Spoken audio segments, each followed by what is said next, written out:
I'm so excited about Yeah, this couch. this is fun. I'm telling you, that chair was not comfortable. I'd have to sit like this. Like, you have no idea. This is like... You gotta have the good setup. Again. Yeah.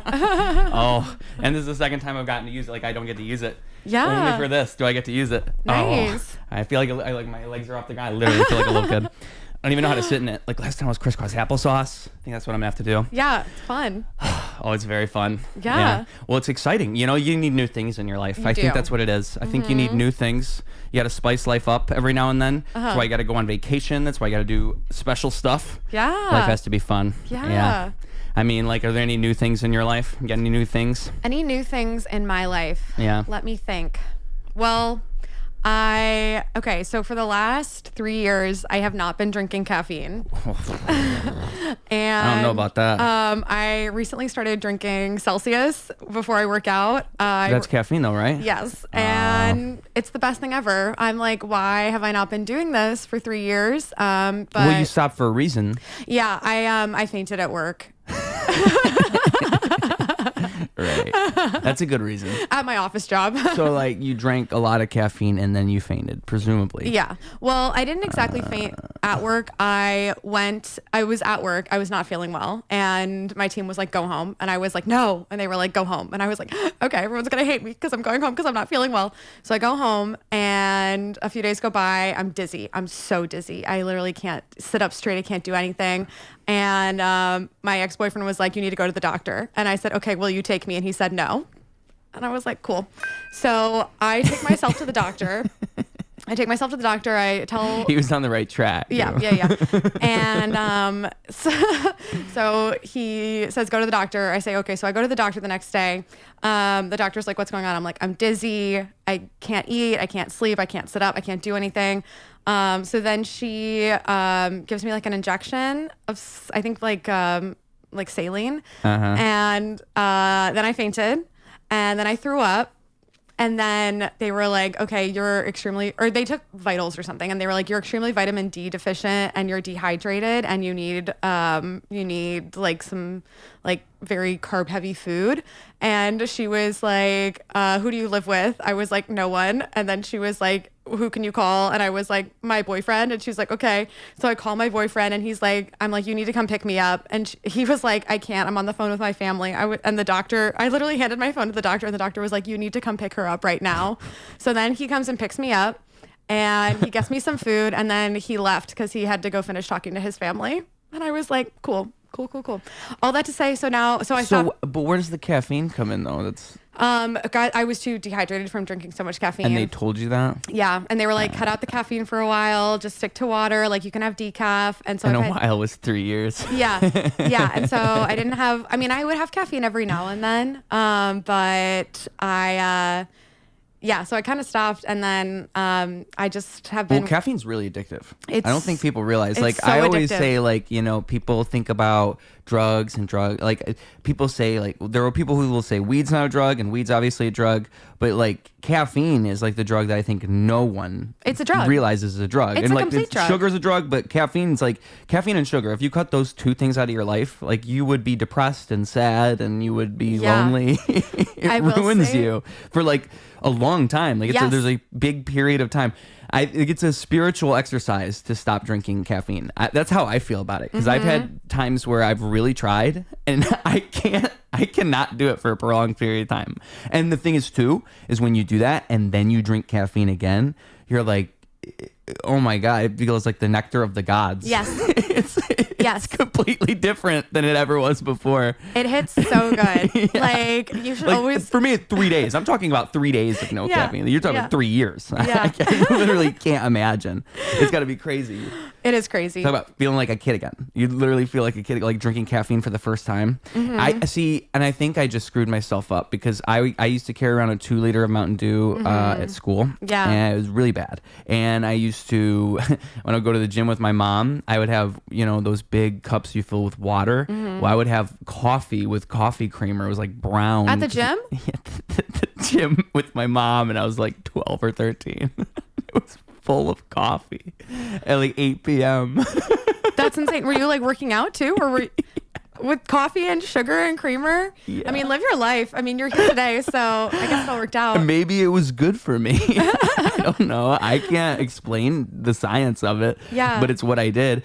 I think it's why I don't like soda anymore. Like, I think I really ruined all that, which maybe is good. Maybe my brain, Maybe. I think it's trauma. Like, I really think I drink pop and I'm just like...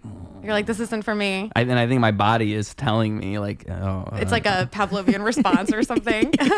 Literally. Yeah. Like there's a bell and the bell is fountain drinks. Yeah. Yeah. Because I want them. Every now and then, there's certain things that'll get me. Orange soda, grape soda, Dr. Pepper, root beer, Verner's.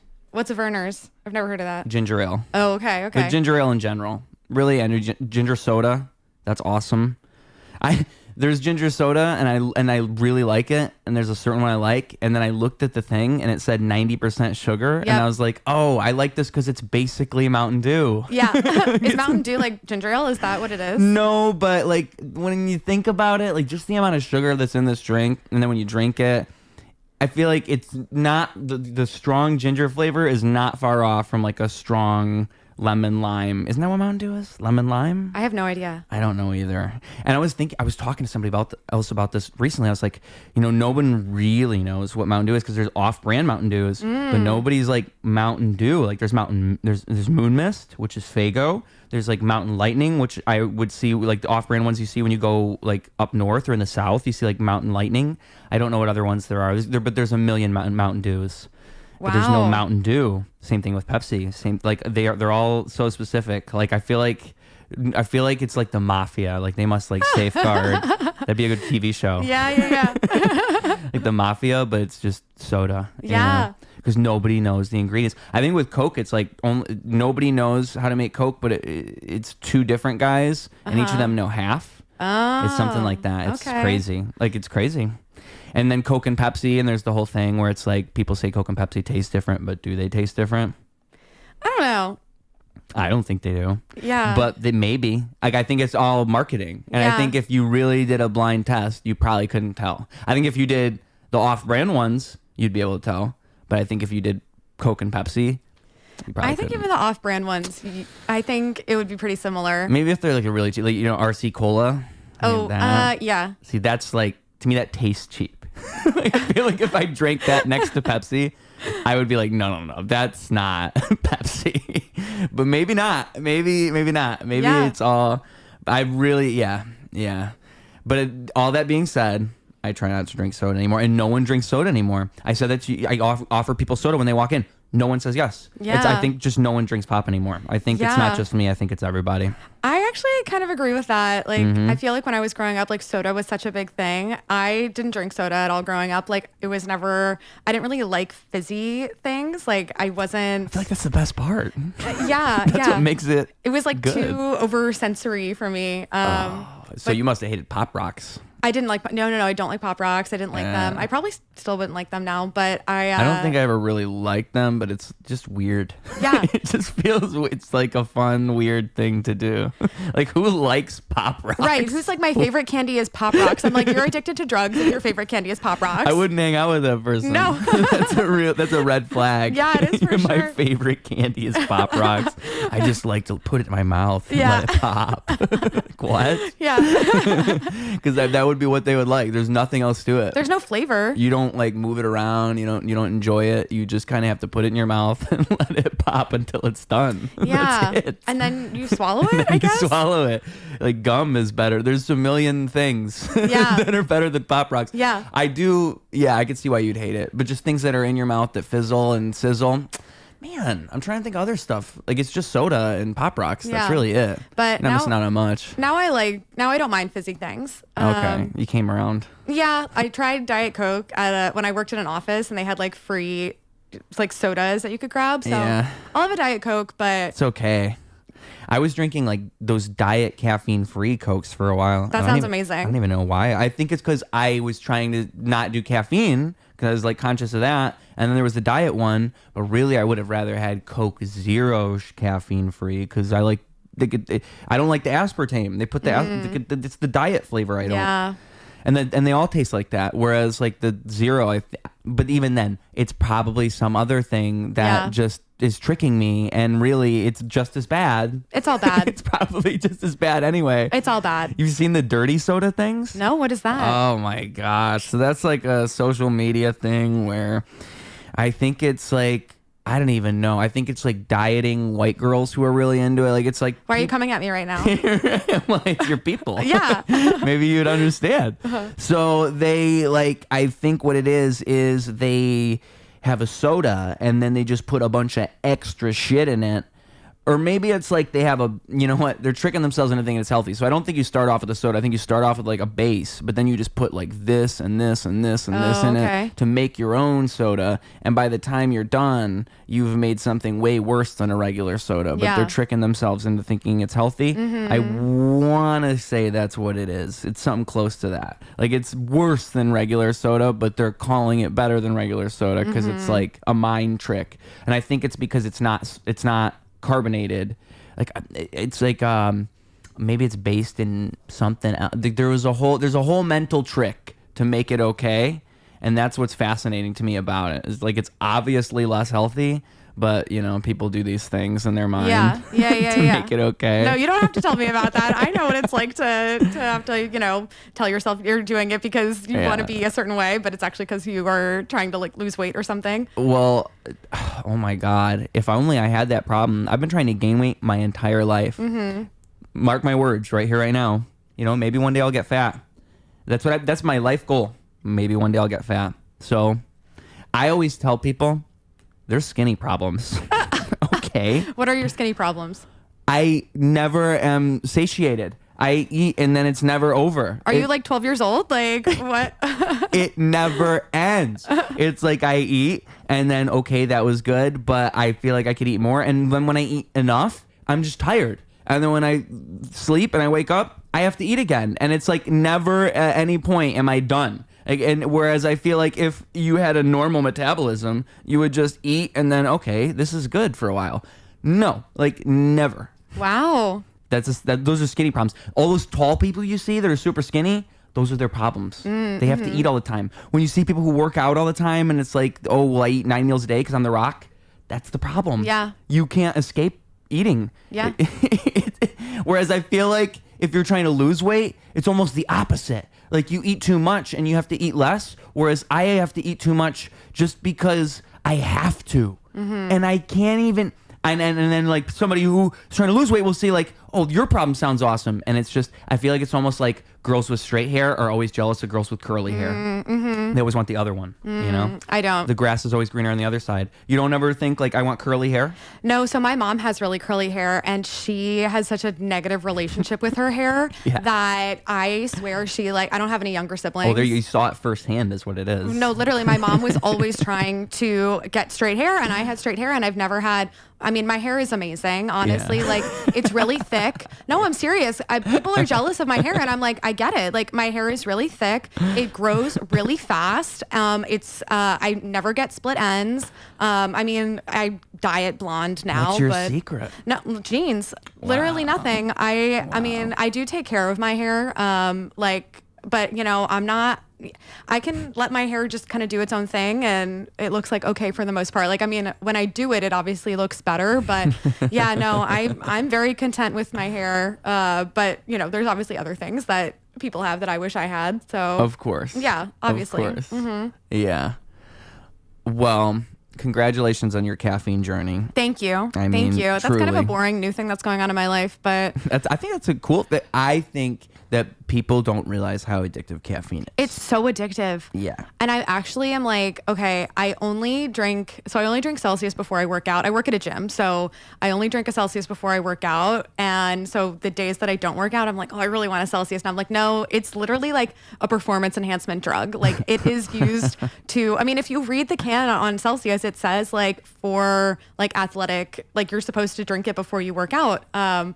And I really want to like maintain some of that razzle dazzle of caffeine. So I'm trying not to drink it every single day because like when I drink caffeine, I like feel it. I like can focus better. I'm more on task. Like I get things done. And I'm like, if I do this every day, it won't, that'll wear off. So. I mean, that's really anything. That is really any anything. drug. Yes. Like any drug. Yes. Yeah. And you can't overdo them. I mean, that's my problem with really, I just know I have an addictive personality, and that's probably why I'm good at things. That's probably why I'm very productive and I get things done. Yeah. But it's also the exact thing that makes me have to be very careful in what I indulge in. Yeah. It's like video games.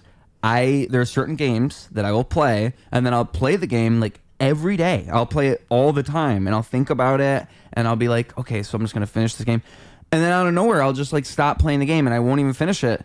And it's just like, because that's just how I am. I'll play a video game for like 2 weeks, and then I'll just stop playing it. Like it was GTA 4, and I was gonna finish it, I didn't finish it, and then Kingdom Hearts, and now I'm like almost all the way done, and now I just need to finish it. But it's like I feel it stealing my life force away. And I'm like, I can't keep doing this. Yeah. Because it's not good for me, but I do like it, you know, and it's the same thing as drugs. Yeah. It's all the same thing. It's Video like I can games. feel it taking me away. Yeah. Yeah. It's not good. It's not good. And I mean, like, to me, it's always marijuana, and that's why it always drives me nuts that people say it's not addictive. Oh, it's totally addictive. Oh my God. Like, so I pretty much smoked weed since I was 13. And Damn. like, when I really stopped smoking weed, it was like one time when I was, I don't know, like 17 or 8. No, I was probably 19. And then I broke up with a girl at the same time, or she broke up with me, so it was a breakup, and I'm all sad. Yeah. And so I'm thinking like, oh, this is affecting me like physiologically, like this breakup, like I can't sleep and all Yeah. this. And then like a year and a half later, I stopped smoking weed again, and I was having the same thing where I couldn't sleep. You're I was like in oh my withdrawal. God, it wasn't even the heartbreak, it was Yeah. the withdrawal symptoms. Yeah. And then I remember Matt Walker, he's a sleep scientist, and it was like the only time I had ever seen anybody talking about how marijuana affects sleep in the same way, or REM sleep in the same way that alcohol does. And now that's more popular. But like at that time, that was the only time I had seen anybody talk about that. And it just blew my mind, because even the fact that if you drink a lot of alcohol, you'll start, and then I think it's if you stop cold turkey, because your body's trying to like recover and it doesn't know what to do, you'll start dreaming while you're awake. Or maybe it's the other way around. If you're drinking too much and you're not getting REM sleep, I think that's what it is, because it's affecting your REM sleep so much. You'll start to dream while you're awake and have like hallucinations, because it's the sleep cycle that it's affecting. And like with weed, that's the thing where it's like, it's inescapable. Like people will tell you, oh, I sleep fine, and oh, I'm fine. Like there is no way that it doesn't affect your sleep. There's just no way. Yeah. Like I have had religious dreams when I stopped smoking weed. It's the one thing that really makes me not want to do it.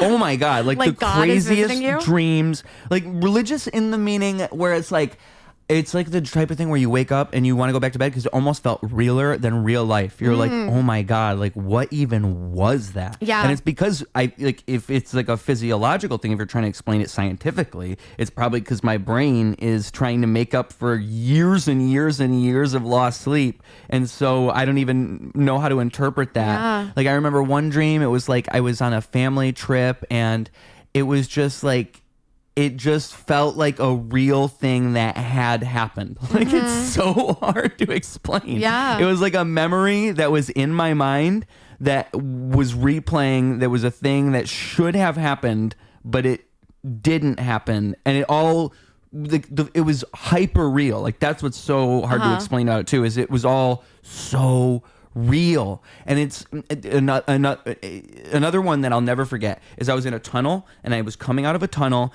and it was like you could see the side of a mountain, but it was like those hyper HD things where everything's super sharpened, and it was like the whole mountain. I could see everything. Yeah. And I just will never forget, because it was like the craziest thing ever. Yeah. And it's just, those are the dreams I have when I stop doing drugs. Yeah. And that's how it works. And so that's why it drives me nuts when people go, oh no, drugs, you can drink as much as you want, you can smoke as much as you want, you're fine, you know? It's no, you can't. You can do those things, but you should accept that it affects you. Yeah. That's what yeah. it's like people trying to write that off. Yeah. Act, oh, you can do whatever. Not really. Not really. So I will say, people have said like, oh, when you smoke a lot of weed, you stop dreaming. And then when you like start, or when you other way around. When you smoke a lot of weed, you don't dream, but then when you stop smoking, you start dreaming again. Yeah. I do not have that experience. I dream always. Like I always have dreams. And actually sometimes I have worse dreams when I'm high on marijuana or cannabis, whatever. But you don't smoke frequently though? Like you don't use THC frequently? Maybe like once or twice a week. I would wonder, because I mean, I'm talking like every day for years. Yeah, so I think that's the difference. Yeah, I'm not like that regular. And also everybody, it's like a diet probably. Everybody's different too. Yeah. Of course it is. I mean, also like it's not regulated. Also, I don't really believe the government regulating anything is like such BS, because there are lobbyists who are pushing, their clients backed research. Like I don't believe in anything. I think everything is made up. So it's just kind of how things affect you on your own. Well, and in like Illinois too. I mean, it's crazy. Yeah. Because I'm from Michigan, which is right around the corner. Yeah. And people go to Michigan because it's so much cheaper. Yeah. It's just ridiculous. Like it's crazy, and it ruins the market. That's why it doesn't even make sense. Like it's counterintuitive, because you'd have a better market if you didn't do that. And it's only because of financial interests and all these things. It doesn't make any sense. Like if you were trying to make it better, like for everybody, you wouldn't do that. And Chicago's just like that in a million ways. Or in Illinois, but really because of Chicago. Also Chicago, there's a bigger tax or a higher tax in Chicago than there is in the rest of the state. I was actually in Oak Park on Thursday for a show, and there was a dispensary right next door, and I was like, maybe I should get something while I'm here, like not in the city, but then I didn't, because I was like, I don't really have time, and I don't ever like smoke or do anything before I go on stage. I don't drink at all. That's good. Me neither, pretty much. Which is like, I don't. Well, is there a reason? Do you have a reason? I kept making really bad decisions, obviously, and I didn't like how I felt the next day. Like I just felt so bad, and I always was like, I don't like this person I'm becoming. I don't like my reactions to things. And when you feel bad, or when you're drunk? When I would drink. Well, when I would drink and I would make a decision. Yeah. And then I would have to live with those repercussions of it. And just knowing like that is not the way I want to present myself. Yeah. And I also have a pretty addictive personality, so I can't really, maybe now it would be different, but it's very hard for me to be like, okay, I'm done. Like, okay, I'm done drinking for the night, or no, that's why I can't drink. That's like the exact reason I can't. The peer pressure. Because if I'm already doing it, like, I'll have 2 drinks, I'll have 3 drinks, sure, I'll why have not? 4 drinks. It's just not. And I feel like when I drink, it like dumbs me down. Like in my mind, it makes me closer to what everybody else is. Like if there was like a blank template and there was like whatever makes me special or different, I feel like it just dumbs me down and makes me stupid. Yeah. And like other drugs don't make me feel that way. Right. But alcohol makes me always feel like that. And then like you say about like decisions you make. Yeah. I mean, that's a whole other story. Like if you are in I can only, people are different kinds of drunks. There's all sorts of drunks. So, I mean, my dad, he was he was one of those angry drunks. I remember my sister had a fiance.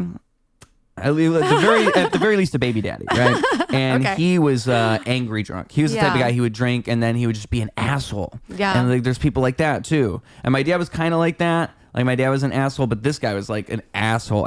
He just, and there's all sorts of different versions of drunk. Yeah. I've never understood like getting angry when you're drunk. That's never been me. I just always want to have a good time. I'm like the least dramatic person. Oh yeah. And my sister, she's like, okay, so if you were at a party and she gets drunk, she's like the type of person who she like wants to start drama with everybody. Oh, okay. She's like, oh, you said this about him. Don't even lie. You did say that about him. Like, he's right there. Why don't, and she's just saying it super loud. So like that type of drunk person, which is my favorite type of drunk is like white girl drunk, like just trying to party, just trying to have a good time.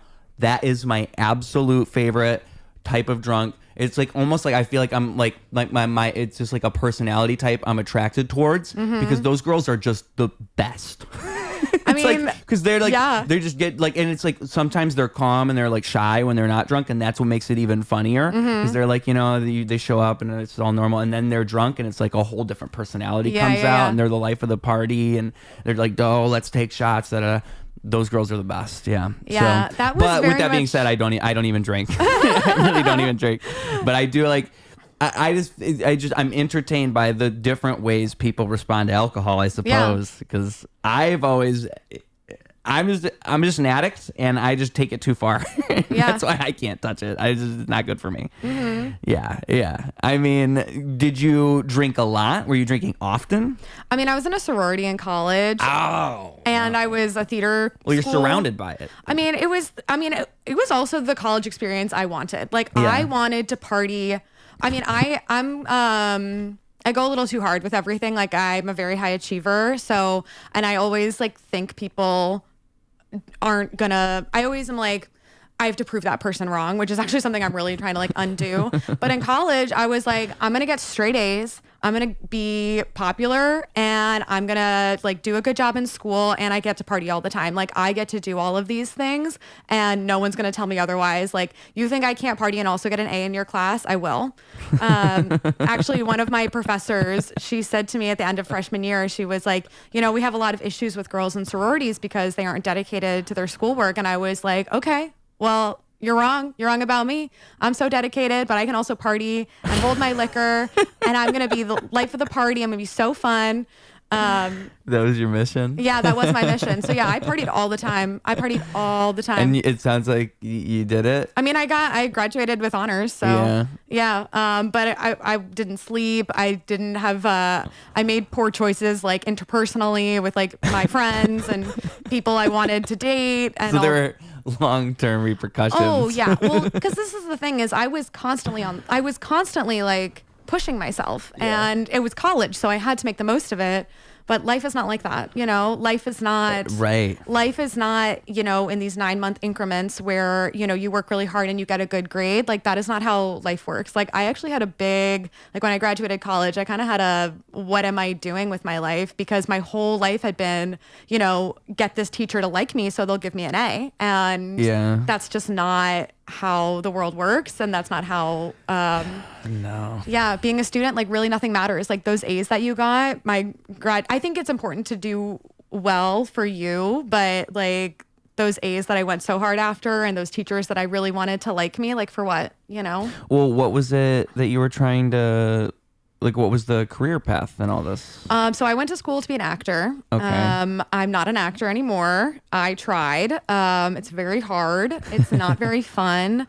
You don't say. Yeah. Is it like a bunch of like what, just trying out for everything and not going anywhere? And I mean, auditions are, well, the issue would be, so I moved to Chicago when I was 22, and, you know, I was to be an actress? Yeah, to do theater. And excuse me. And I was working nights. I was working at a restaurant, and I would take off work to like go to an audition for 4 minutes, and then either not do a good job, not get seen at all.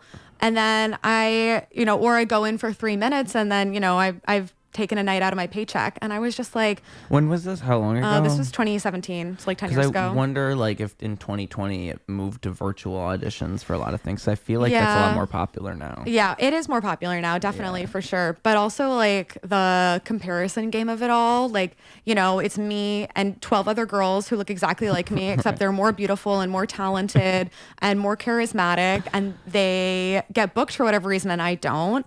And I just was like, I can't take this, like, I'm trying to guess what you will like about me, because there's no way for me to know, you know? And like, I feel like I have always wanted to act in things, but I kind of just never want to try out for anything ever. Like, I kind of just feel like I should know you. You should be a filmmaker, and I should know you, and you should just want me because you know me. But I know that's not how it works. But it's that is how it works. I mean, that's how a lot of good films are made. Yes, it's just their friends and their buddies. And like, I was not willing to make those kinds of relationships, because every time I had gone into a theater space, I felt it was so competitive. I felt like people were so fake. And I was just like... In theater or in film? Well, I have never really done any film. Okay. But...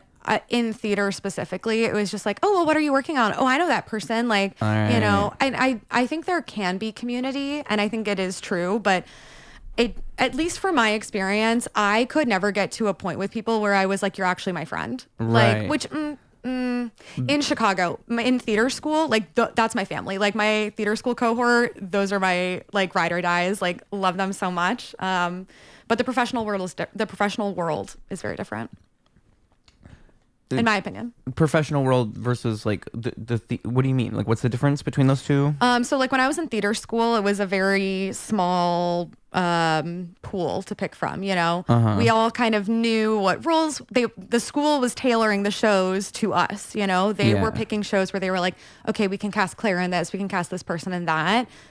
And then it would be really fun because I'm doing shows with my friends and we all are supportive because we're in class together all day and we like love each other and we see the work we're doing. Yeah. Whereas in the professional world, I am seeing what every theater company is producing.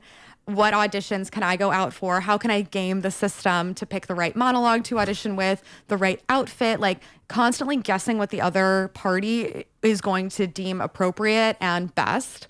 And I just was so tired of playing that game. And also I was like, and it's not fun because, you know, in theater school, yeah, we auditioned, but we all would pretty much always get cast. So it wasn't as grueling, I guess. You know, I just saw, I think it was on Amy Poehler's podcast, and it was Jack Black. And he said that he thought auditioning was the best part and that he liked auditioning more than everything else.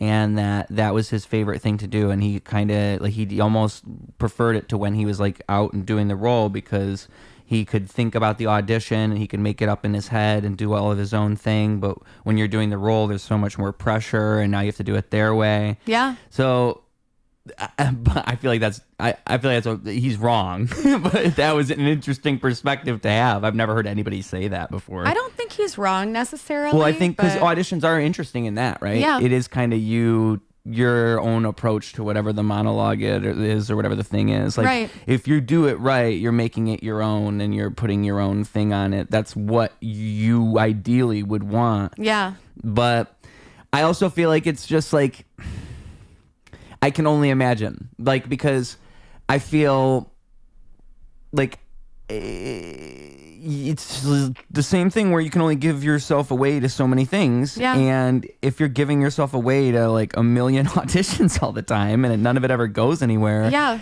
that's like you can be doing your very, very best. Like, one thing I've noticed in life is it doesn't matter if you do your very, very best. Yeah. That actually does not matter. No. And people think that matters, and people think it's like if you do your best, it's going to just automatically get noticed, or it's like, I feel like that's an idea people have. Like, if you do your best, then automatically.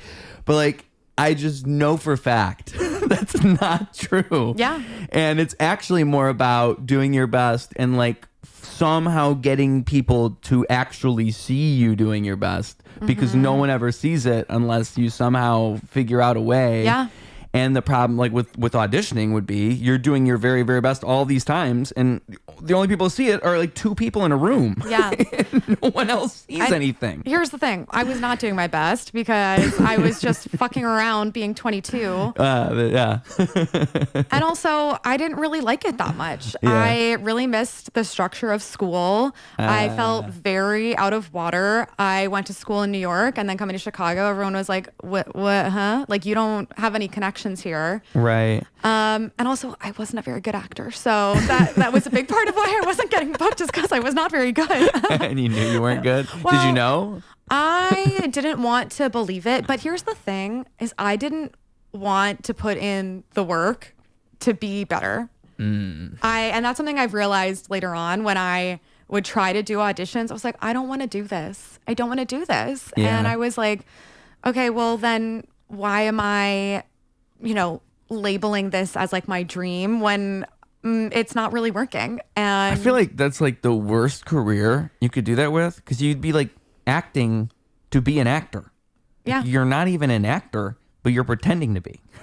So even that is acting. Yeah. Like, the whole thing is just, because I think to act, and I imagine this is what they tell you in acting classes and all this, is you need to believe what you're saying. Like, it's all about recreating a moment in your head. That's what you're doing. You're believing things.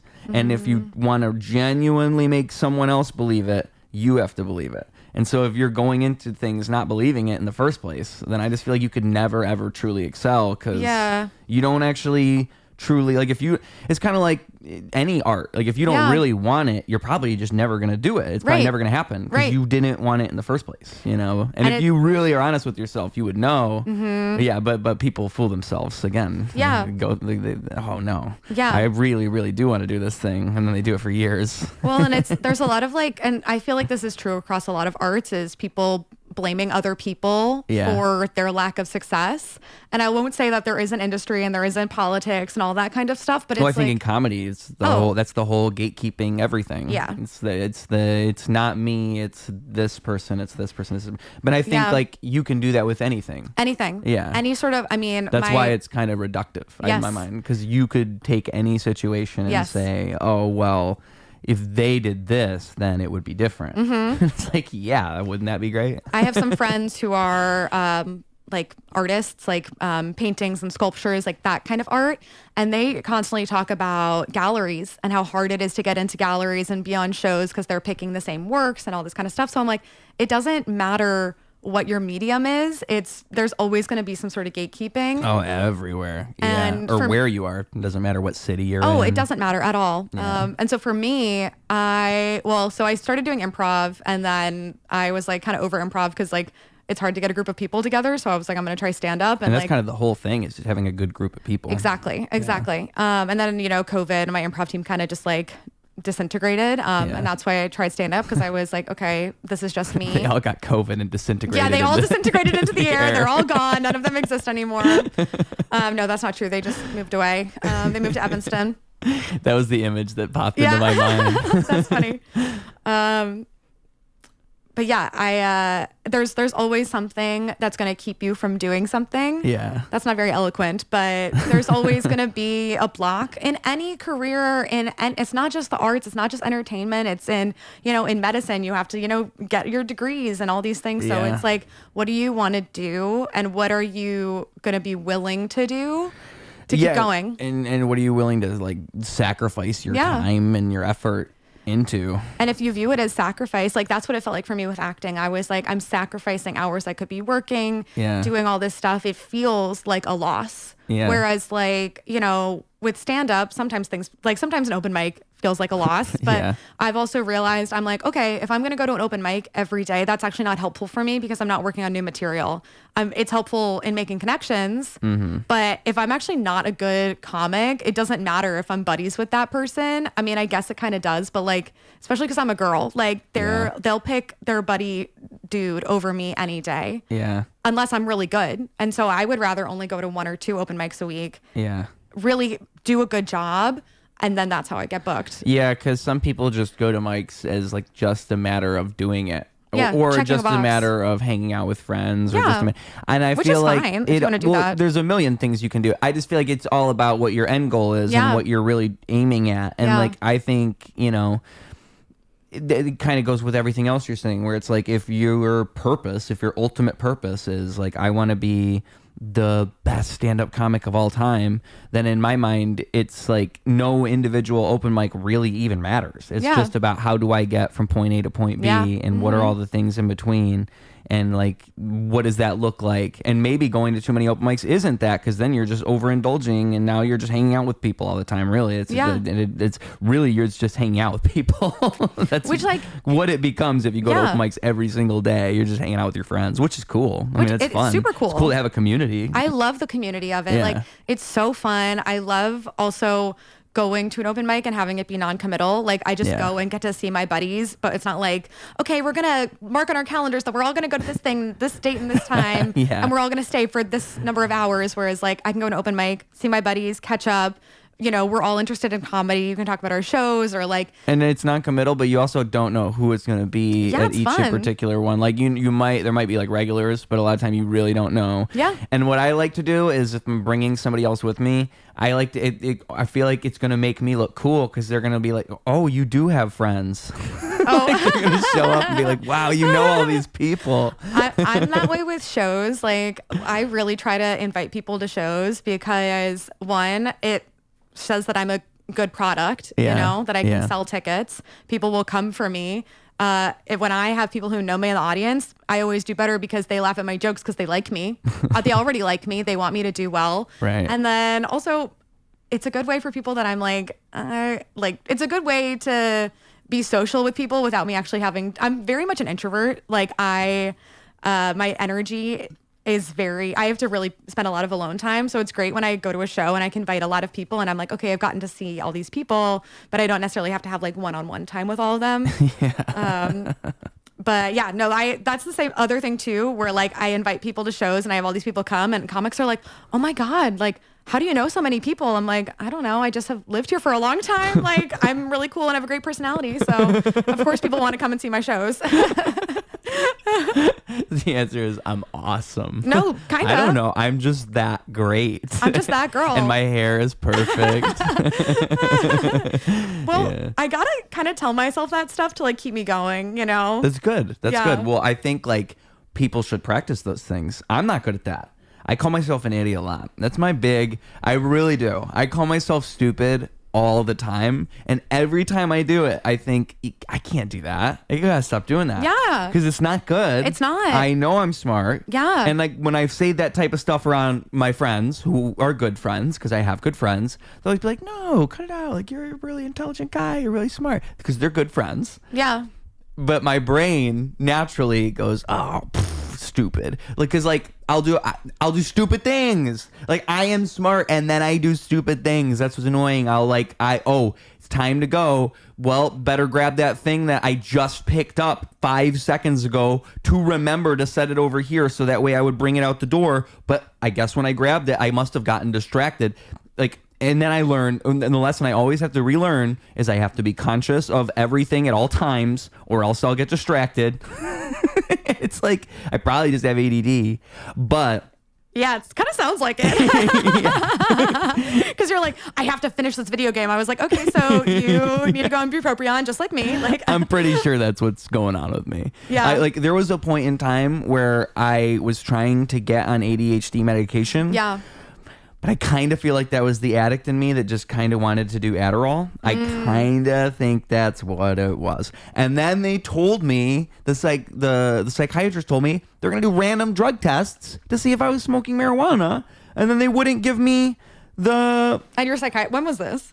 Like 2012. Okay, you should definitely go to a psychiatrist now. Yeah, now would be cool. But I don't really want it anymore. Well, I don't think you need Adderall, but there are other medications that you can take. But I don't even think I need, I think that the fact I never got medicated is probably good. Yeah. Because it's probably the very thing that allows me to tune into things just the right way. Yeah. And maybe I would have liked it too much. That's probably what would have happened. That's why I can never do cocaine. That's why I can't do heroin. I like all these things. Yeah. It's going to be awesome if I do it. Well, everyone will like it. You know what I mean? But I feel like if you're an addict, you'll really like it. Yes. Like if you're an addict and you know you're an addict, yeah, you just gotta like steer clear of all that stuff. Yeah. If you know what's good for you. No, I agree. I mean, if I have a vape near me, I'll just hit the vape over and over and over again.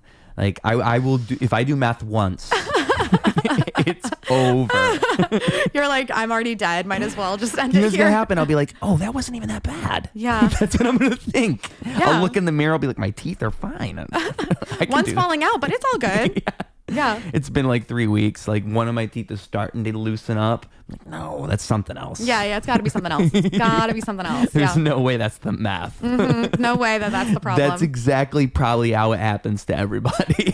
That is. It's a slippery slope. That is how it happens to everybody. And before you know it, you're...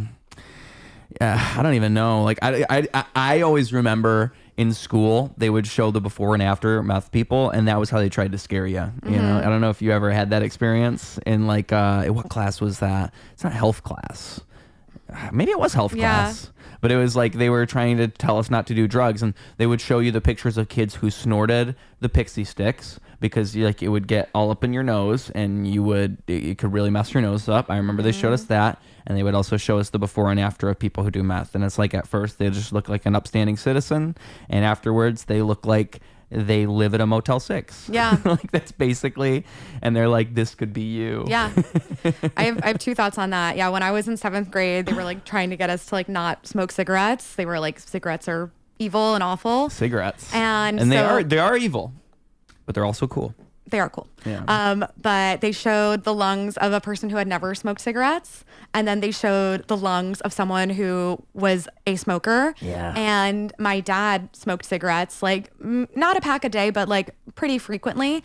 And I had a full-on panic attack. I had a panic attack because they were like, you will die. And I was like, my parents are going to die tomorrow because my dad is smoking cigarettes. Like I had to leave the class and everything. So yeah, that was very traumatizing for me. And again, with like people's bodies being different, that's why it always blows my mind when people can smoke hardcore their whole life and they're just fine. Like some people just can, I guess. That's kind of just how it works, I guess. Well, you'd think there's like a blanket statement rule. Nobody can do that.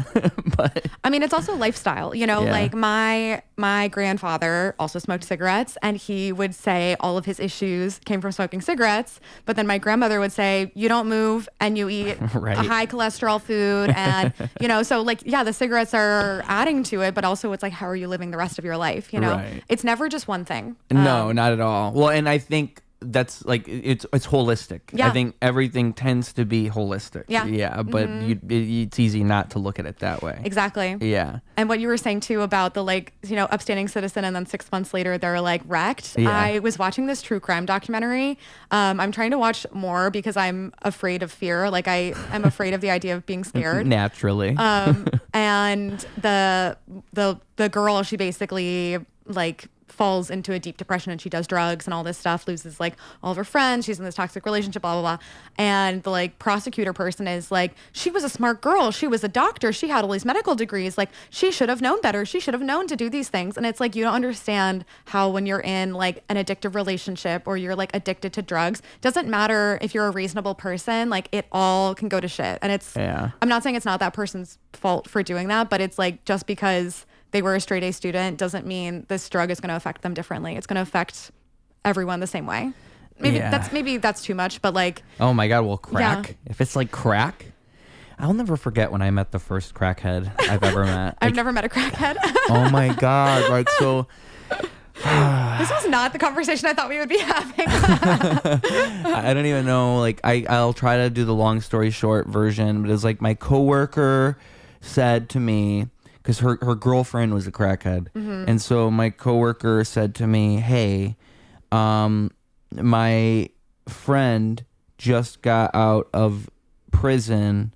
Do you want to hang out with me and him after work? And I said, yeah, because I was thinking that'd be a good story. And I'm a server at Logan's Roadhouse at the time. And so I hang out with them after work, and I remember I smoked like a blunt, and then I was drinking too. So, and I never have ever liked getting crossfaded ever. I just hate it. I don't know how people enjoy that. I've never liked it. And it's like weed before beer, you're in the clear. Beer before grass, you're on your ass. I don't know if you ever heard that before, but that's true because it's about the bloodstream, like the way that your bloodstream opens or something. So like weed before beer, you're in the clear because when you drink the alcohol, your bloodstream opens, and then when you inhale, like, oh, it's like it just hits you so much stronger. And basically for me, that just means I go to sleep. And so I'm pretty sure that's kind of how it went. But there were these two girls there. I don't know, like if they were, I don't know how they were related to this guy, but they were like, there was one who was like trying to come onto me a little bit, and he was trying to say to me like, oh, you want these girls, don't you? And I didn't at all. So I said, no, not at all. Because I didn't want to get in a situation where they think I'm interested in this, because I'm not. I don't know what the fuck's going on here. And also I was just too impaired at the time to even really do anything else. And then I remember I kind of just get blackout drunk, and then I wake up and I'm at a different place wearing different pants, and my wallet is in my pocket, and I pull my wallet out and there's no money in it. And so I'm like, oh, all my money's gone and I was a server, so it was all the money I made from the day before. Damn. Like it was just that cash from the day before. And so that's how I knew the money was in the wallet, because it was literally the cash from that day. And so I remember I go to my coworker because I'm at her house. So I go downstairs and she's still sleeping, and I say to her like, hey, like, I don't know what happened, but like I'm in different pants, my money's gone. And like, so, and I do remember the last thing I remember before that was they woke me up at that house, and they were saying I had to drive my car away because his parole officer was coming that morning, because he just got out of prison. So his parole officer was coming, And so I had to leave with my car, but I don't drive drunk, and I'm not gonna drive that drunk. Are you kidding me? So I just said, no, I'm not driving my car. You guys are crazy. And then my coworker is the one who drove. So she drove my car drunk. And then I think when I got back, so my coworker says to me, she says, oh, well, I'm still laying down. Just can my girlfriend give you the directions? The aforementioned crackhead. So now the crackhead is in the backseat of my car and we're driving. And I remember this is the problem is I didn't have like a charger or anything. I had no way of like getting the address. Like I had no address. I had nothing. And I had to get to this place because I was hoping I'd get my money back. But like, I remember, so we're on our way there and the crackhead is just like giving me like backseat. And I remember I would look in the mirror, and every time I look in the mirror, she was looking around like this. Like it was like eyes darting, like scanning everything. Yeah. And I thought that was notable. And then I remember like we get to the place and I say to the guy comes out and I talk with him and I'm like, hey, like, I don't know what happened, da da da. He's like, yeah, man, like, nothing about you, nothing with you. It's just my parole officer, da da da. I threw your pants in that bush across the street over there. So that's where my pants were, in the bush across the street. And then when I was on my way back, so the girl in the back seat, she says, hey, pull into this place right here, like this market here or whatever. So I pull into that market, and I don't know why I was dumb enough to have a 20 out, but I had a 20 sitting right here on the dashboard, and she grabs the 20 and darts out of the car, and I'm like, what? And I still don't even know exactly the way back. So, and maybe I'm mixing things up. Maybe this is before we even got to the place. So now I'm like, okay, she stole $20 from me, and I still need her to give me directions. And so she gets back in the car, and then she tells me, okay, go this way, pull into this street here. I pull into the street. There's a truck parked on the side. She says, park behind the truck. So she leads me to a drug deal where she probably used my $20 to buy drugs.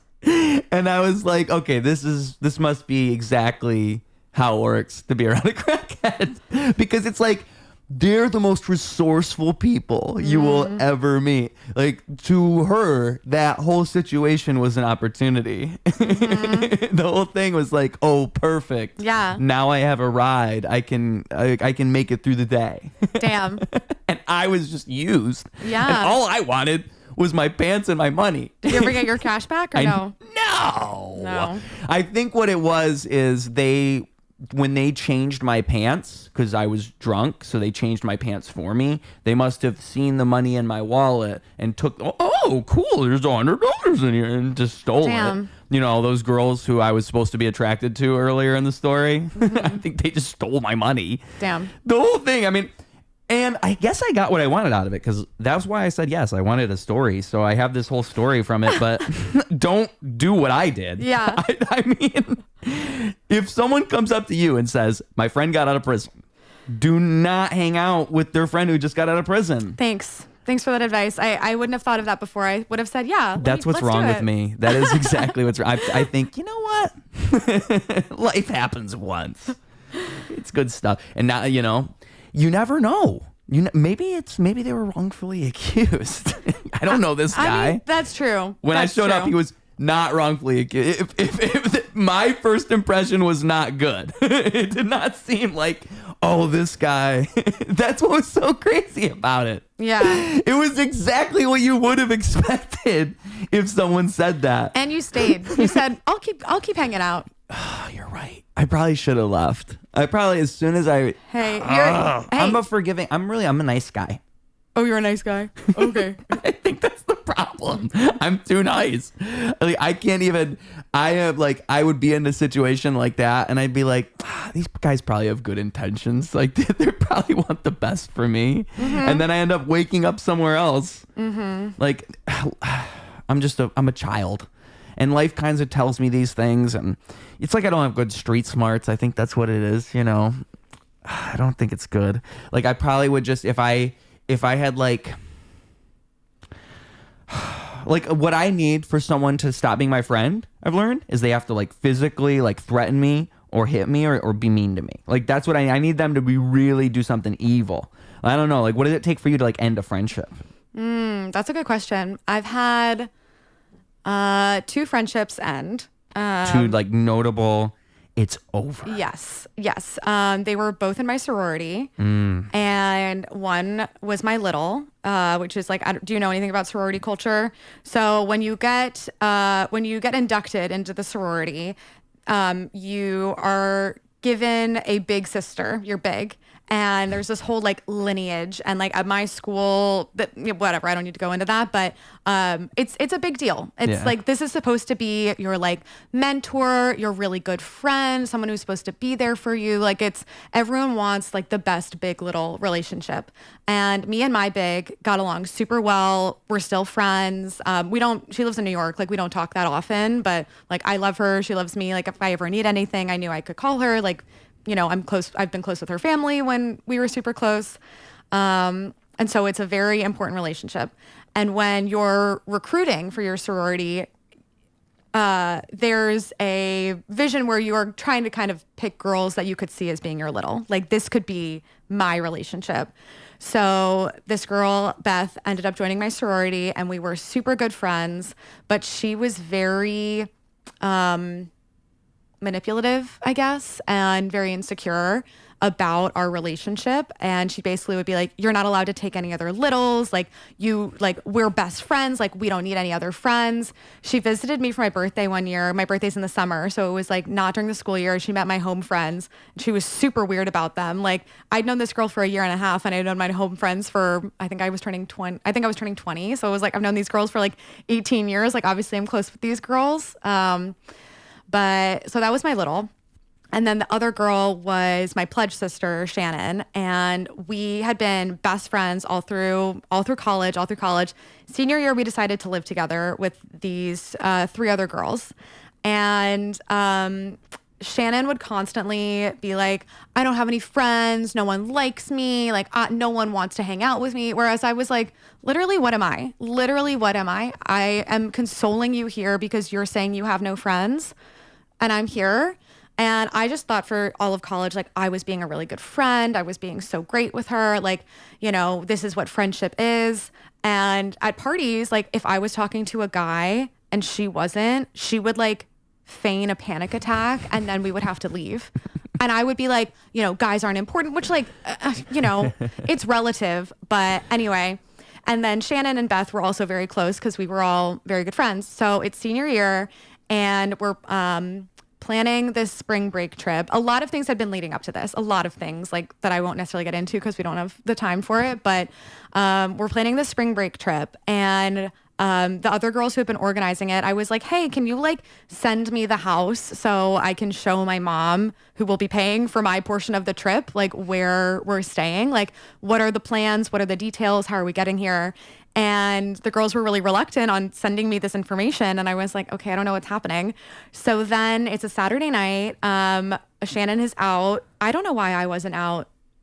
I don't remember why, but Shannon was out. I think I was staying in because I had class the next day. I had class on Saturdays. Like, I had class literally every single day of the week, like rehearsals and things like that.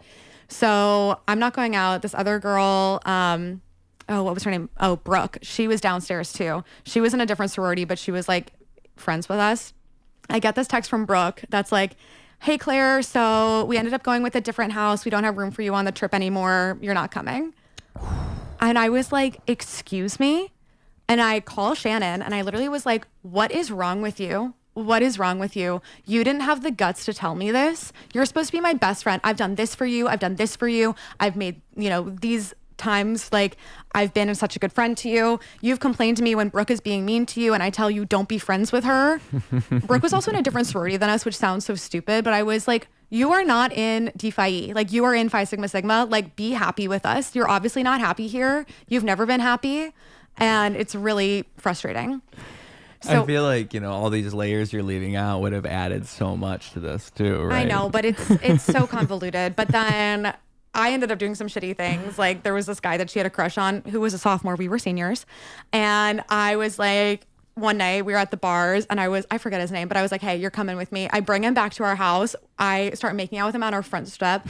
And then Shannon sees all of this. I bring him up to my room. Shannon literally got into a screaming match. She opens my door, pulls the guy out and says, you need to leave. And yeah, so we're not friends anymore. That was a precision airstrike, folks. Yeah. And then I was trying to like, I had been there for Beth for all these years too, because she had this on again, off again regular boyfriend. sorority drama. Is this just how it goes? No, maybe. This was a very intense, like, I would say that it's not unheard of, but not everyone has this experience. I just thought this was like movies. I always thought this was how movies were, and it couldn't be real. No, this is how it is. Well, right. Because they bill being in a sorority as like, these are the people that you are bonded to for the rest of your life. You share this amazing connection. Yeah. You were chosen to be here. Yeah. And I loved being in the sorority for the most part, honestly. Like, I really did have good experiences. Do girls don't have the whole hazing thing like guys do? They do? Oh, yeah. Oh, is it just as bad? No, but different. I will say I don't think hazing really happens as much today because there are phones and social media. It's just so many people have died that there are. Yeah. I'm not kidding. Like, I remember in school in my law class we did a mock trial and it was like a hazing thing. Yeah, because it's all just it's such a gray area. It is. It's very hard to say who's at fault when a kid dies in a hazing incident. And you could really blame either party. I will say it's not just fraternities and sororities. The marching band at Syracuse was insane for their hazing, and multiple people have died during that hazing. What did they do in particular? Do you remember? They beat up some kid on a bus. Oh my god! And he died. Oh, just like a physical, just beat him up. Yes, I will say hazing. That's not a very good one. Hazing exists in so many places, and it is so fundamentally wrong. And I think that the point of it is to it's the brotherhood thing. Yes, it's to say we have gone through this negative thing, but now we've achieved something on the other side, and actually we forgive these people because it was all in fun. But that's not how friendship works. That's not the kind of way I want to be connected to someone. And like, my sorority was slowly changing, and like the older girls were still really enforcing it, and then the like my big and like the girls that I was closer with, like they were like, this is fucked up, this is stupid, like why are we doing this? And it was supposed to be like enforcing fun. What exactly? So I mean, I actually didn't go to a lot of our hazing events because I was in a show at the time and I had rehearsals, and so my pledge master would be like, why can't you come to this? And I was like, because I literally have school, that's why I'm here to go to school, I'm not here to do this. So they would like they would have us like call someone and be like, who am I? And this girl would say her name, and we had to know like the lineage of like whose big it was, and like we had to stay up all night doing these like crazy things.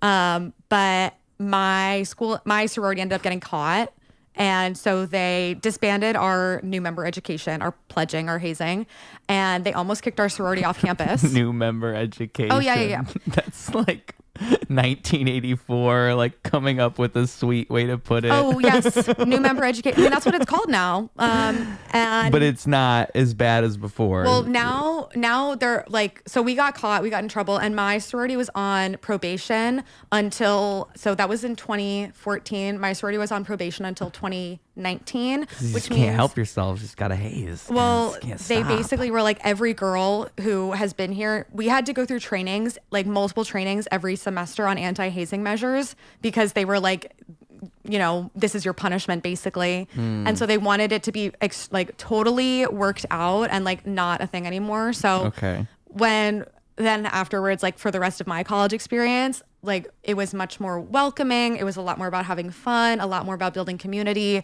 And I think that actually is how you should build bonds, or like these fun memories, and not ensuing hate. Where does it all start? Like, I just wonder, like, the patriarchy. Is that it? Like dudes hazing each other and then girls picked it up afterwards? Like, I just wonder where like the whole hazing ritual begins. That I don't know. Yeah. But maybe it's patriarchy actually makes sense for me on that one, because I think it's a very that's why I even wondered if girls were doing it, because it seems like a very masculine thing to do. The point of it is fall in line. Everyone be the same. No speaking out. No having an opinion. Do this or you're out of this club. Do you want to be out of this club? club, or do you want to be here? And I don't like that because I feel like it doesn't foster independence. I agree. Yeah. And it's like, we're all supposed to be here because this is supposed to be a community of women that's uplifting each other and supporting each other. We're all in different majors. We all come from different backgrounds, but we're all here because we want to have a community of people that we can support and rely on. Yeah. And hazing just completely undoes that. Yeah, so I'm very passionate about hazing. Also, and it's crazy, all the horror stories. Yeah. Well, and my theater department had a fraternity as well, and they would always, like, the professors would always say that sororities and fraternities were like so bad because they did all this hazing, blah blah blah. And then I turn around and the theater fraternity is doing things that are just as bad. They're also not regulated by the it's called Panhellenic, which is like the governing board at the school. And so I called out the theater department and I was like, we are not doing any of this shit anymore, because I ended up joining that fraternity too. I was like, we're not doing this. One, because I and my sorority could get in a shit ton of trouble if we got caught. Two, these are our friends. Why are we being mean to our friends? This is not what this is about. And everyone got kind of annoyed with me, and I shut it down. I was like, we're not doing this anymore. So, yeah, but all that to say, I've lost 2 friends from my sorority, but mostly because I realized how poorly they'd been treating me. And I said, and it was all with them, that was the whole not being invited and that whole thing. Yeah. So, and I just kind of realized, I was like, I have been giving, and then I tried to talk to my little about it, and my little was also friends with Shannon, and then she started hanging out with Shannon and like taking Shannon's side, and I was like, oh, so you actually never gave a shit about me. You never gave a shit about me as a person. And like, what to you made that? What was like the thing that made ending that friendship? Like, why did that friendship have to end? Because that's a good question. I realized, because that's kind of like the core of why I even asked about it in the first place. Like, what would it take to end a friendship? Yeah, this is a good question. It was that they were never willing to be there for me. And they never took my feelings into consideration. Yeah. It was always, how could I benefit them? And also just not ever thinking about my feelings or like how their actions were affecting me. And also this like fear of being real with each other.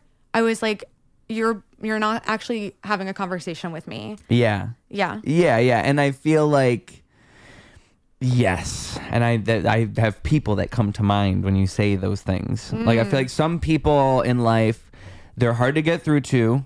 And if you pay attention, they don't really consider, like, they'll say nice things to you and they'll be nice to you, but when it comes to like their actual decision making, they don't consider you first, ever. And that's like the heart, like, it's actions speak louder than words kind of thing. And especially if you guys are supposed to be close friends. Yeah. And I was really close with Shannon, with her family too. And so on graduation, I had to move out the day of graduation because I had to go move into my internship. And my mom's upstairs too.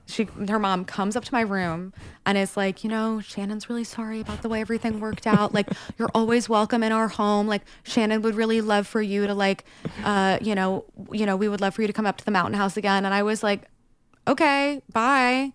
And I was like, no, we're fully done. And then the first year I lived in Chicago, she texted me and was like, hey, I'm going to be in Chicago. Like, do you want to meet up for drinks? And I said, no.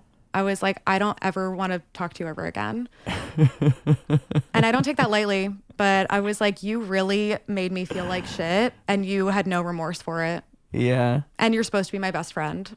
So. It's sad to break up with friends. Oh, it was the most painful experience of my life. I cried so much. I cried so much about it. It was the worst breakup I've ever gone through. Yeah. Because it's the same thing as a relationship. Oh, yeah. I mean, I think it's almost worse in ways. I remember I had a friend that I grew up with who we were really close friends, and he just stopped being friends with me. And I remember, like, I had a girlfriend in high school, and I did, like, stop hanging out with him as much as I used to. And he would say things like that. And then he had a long distance relationship with the girl. And I think what it was because the girl, she lives in New York and we both lived in Michigan. And I think that the girl had like a certain way of viewing the world, and he was wanting to satisfy this girl, because there would be like things where he would lie to the girl about things where it's like, oh, he's going to smoke with us, or like we would, do something like do acid or something. And I can never tell my girlfriend. He can never tell his girlfriend. And this, I know we never told her because like even to this day, like I remember I'm friends with his cousin still. And he went to visit him. And his cousin says in front of the girlfriend, "Oh, remember that time we all did acid when we were younger?" And it became this big fight. And so it's like, I know there's so much weird stuff wrapped up with this girlfriend, and it just has to be. Because I've had a situation like that before where you lie to a girl about, I didn't do this, and you just can't do that. Yeah. Because you lie, and then something like that's going to happen eventually where someone will mention it or something comes up, and you just can't build this house of lies. It doesn't work. It will never work. Yeah. Especially if it's like multiple lies stacked on top of each other. It's not going to work. No matter how good you are at it, it won't work. And so I feel like what happened was he had this relationship with this girl, and then he ended up moving over there. And even with his family, like he just started to reject all of his friends and his family from before because now he's with this girl. And that's kind of his new life. And that's and I think he always kind of didn't like his home life to begin with. Like, I think the whole thing all has way more to do with him than it had to do with me is kind of how I'm putting it. Because I didn't even take it personally. It just makes me sad because that was my friend growing up. Yeah. And it just kind of taught me, like, I guess that's just something that happens. Sometimes people just come and go from your life, and even if you only have love for them and you just want the best for them and you would never even say anything disparaging towards them, they'll just eventually go their separate ways. Yeah. That just happens sometimes. That does. And that's sad. It is sad. Because that's one, I feel like that to me, that hurts in like a weird way. There's no closure in that at all. Yeah. It just feels like your friend just disappeared. Yeah. And especially now with social media, it's so weird because you can like be like, "Oh, I know what's going on with their life." See. Yeah. But that's not actually what's going on with their life. That's what they are choosing to show the internet of what's going on with their life. So, yeah, it's tough, and it's hard to accept that. And I don't like, now I'm old. Like, I'm getting older and older all the time, and that's how life is. When you make friends when you're older, it's not like when you're 12. Yeah. And I'm gonna be 40, and I'm to make friends. I have to keep making friends all the time. How old are you right now? 27. Okay, you're not that old. I know. Yeah. It's all relative, but I'm old compared to when I was 12. Yeah. And that's what's great. Like when you're 12, I feel like everybody's your friend. It's like my dog. Like he thinks everybody's his friend. I feel like that was me when I was 12. Like I thought like anybody could be my friend. Anybody. Yeah. And now that I'm 27, I'm like, there's like anybody could be your friend, but it's like only so many people are like close friends. Yeah. Like you only have so many close friends throughout your life. And so like the farther and farther you go through your life, it's like how many more close friends are you going to have? Where like, you meet this person, you guys just become super close. Yeah. Because I don't think that's really that. You'll have so many people you meet. Yeah. But like close people. Because I feel like a lot of my close friends, I think about like when I was a kid. I think when I was younger. Like, but I don't know. Because I feel like if I went to college, maybe I'd have a different experience. Like how you're describing. Yeah. Because you develop so many relationships naturally through something like that. Mm-hmm. But what's important to you in a friendship? I would say honesty. I would just say honesty, like just blanket statement. Honesty, probably. That's probably it. Because I remember I used to have a friend growing up who he would have like schizophrenic breaks or like bipolar. I don't know what it was. Yeah. But he would be a really nice friend and be really like good and hang out with. Just great friend for a long time. And then out of nowhere, he would say the meanest things possible to you and like try to sabotage the relationship. Yeah. And then like a month later, it would be all back to normal. And I think it was something with him, but it was just be to the point where like literally I remember so the first music I ever recorded was on a Rock Band microphone. Nice. If you go all the way back, folks, you can still find it. Okay. And that Rock Band microphone I left at his apartment. Yeah. And so he lived near me, so I just walked over to his apartment and he said like, okay, come get it. And so I walk over there, and then I remember I come up to, because it's like it's one of those things where it's like a bunch of little apartments in one little stretch, and there's two of those, and then there's a walkway in between. So I'm walking down the walkway, and it's towards the end, and then he's behind a tree, and he pops out behind the tree looking evil, and then he just starts attacking me. And so then I don't even want to I'm thinking like pacifist, like Gandhi. Like, I don't want to fight you. Are you crazy? Like, I just want my microphone, dude. And I probably should have fought back because I feel like he was just whopping for a good like 20 seconds, like 25 seconds. And I'm just trying to like, what the fuck? Yeah. That's pretty much how it went. And then his dad steps out and goes like, oh, what's going on? Get out. Or maybe it was his mom. And then I never got my microphone back. And it was like, that was the type, like, then we become friends again, like 3 to 6 months later. And it's always like the joke's on me. But I know that it's something with him, and eventually I just gave up. But it's so funny because, like, even to this day, every few years or so, he'll message me on Facebook or something like, "Hey, man, how you doing?" Like, because it's a pattern. It's like he's always gonna come back, and I feel like he burns bridges with people all the time, and I feel bad for him because I was close with him, but. Yeah, and the reason I say it is because that's not a person you could trust. You just can't be friends with somebody like that. Yeah. Because they can't trust him at all. Yeah. You just can't. Like, no matter if you think, oh, this person's a good person, or, oh, other people don't see this, other people are getting this wrong. It doesn't matter if you can't trust them. Like, if I don't believe what you say, I just feel like every relationship has to be founded on trust ever. Or else, what do you even have? Like, it doesn't even exist. Yeah. You know, it'd be all those theater relationships where it's all like founded on things that are transactional. Transaction, yeah. Which is not trust. Yeah. There's no trust in a transactional relationship. Yeah. So I think that's what I would value the most because I feel like that's really it. Yeah. Like, and I think that's why even like with like performers, that's kind of how I look at it. Like when I see people performing or even comedians, I think of it like a lot of what you're doing is you're making, like I would even say with acting, like you're making an audience believe you. I think you're doing the same thing if you're performing on a stage. Yeah. It's like, do I trust you and do I believe you and do you believe you? Yeah, like that is so much of what's happening beyond even the words that are being said or anything. Like if you just start from believing and we can all trust you, then that is most of it.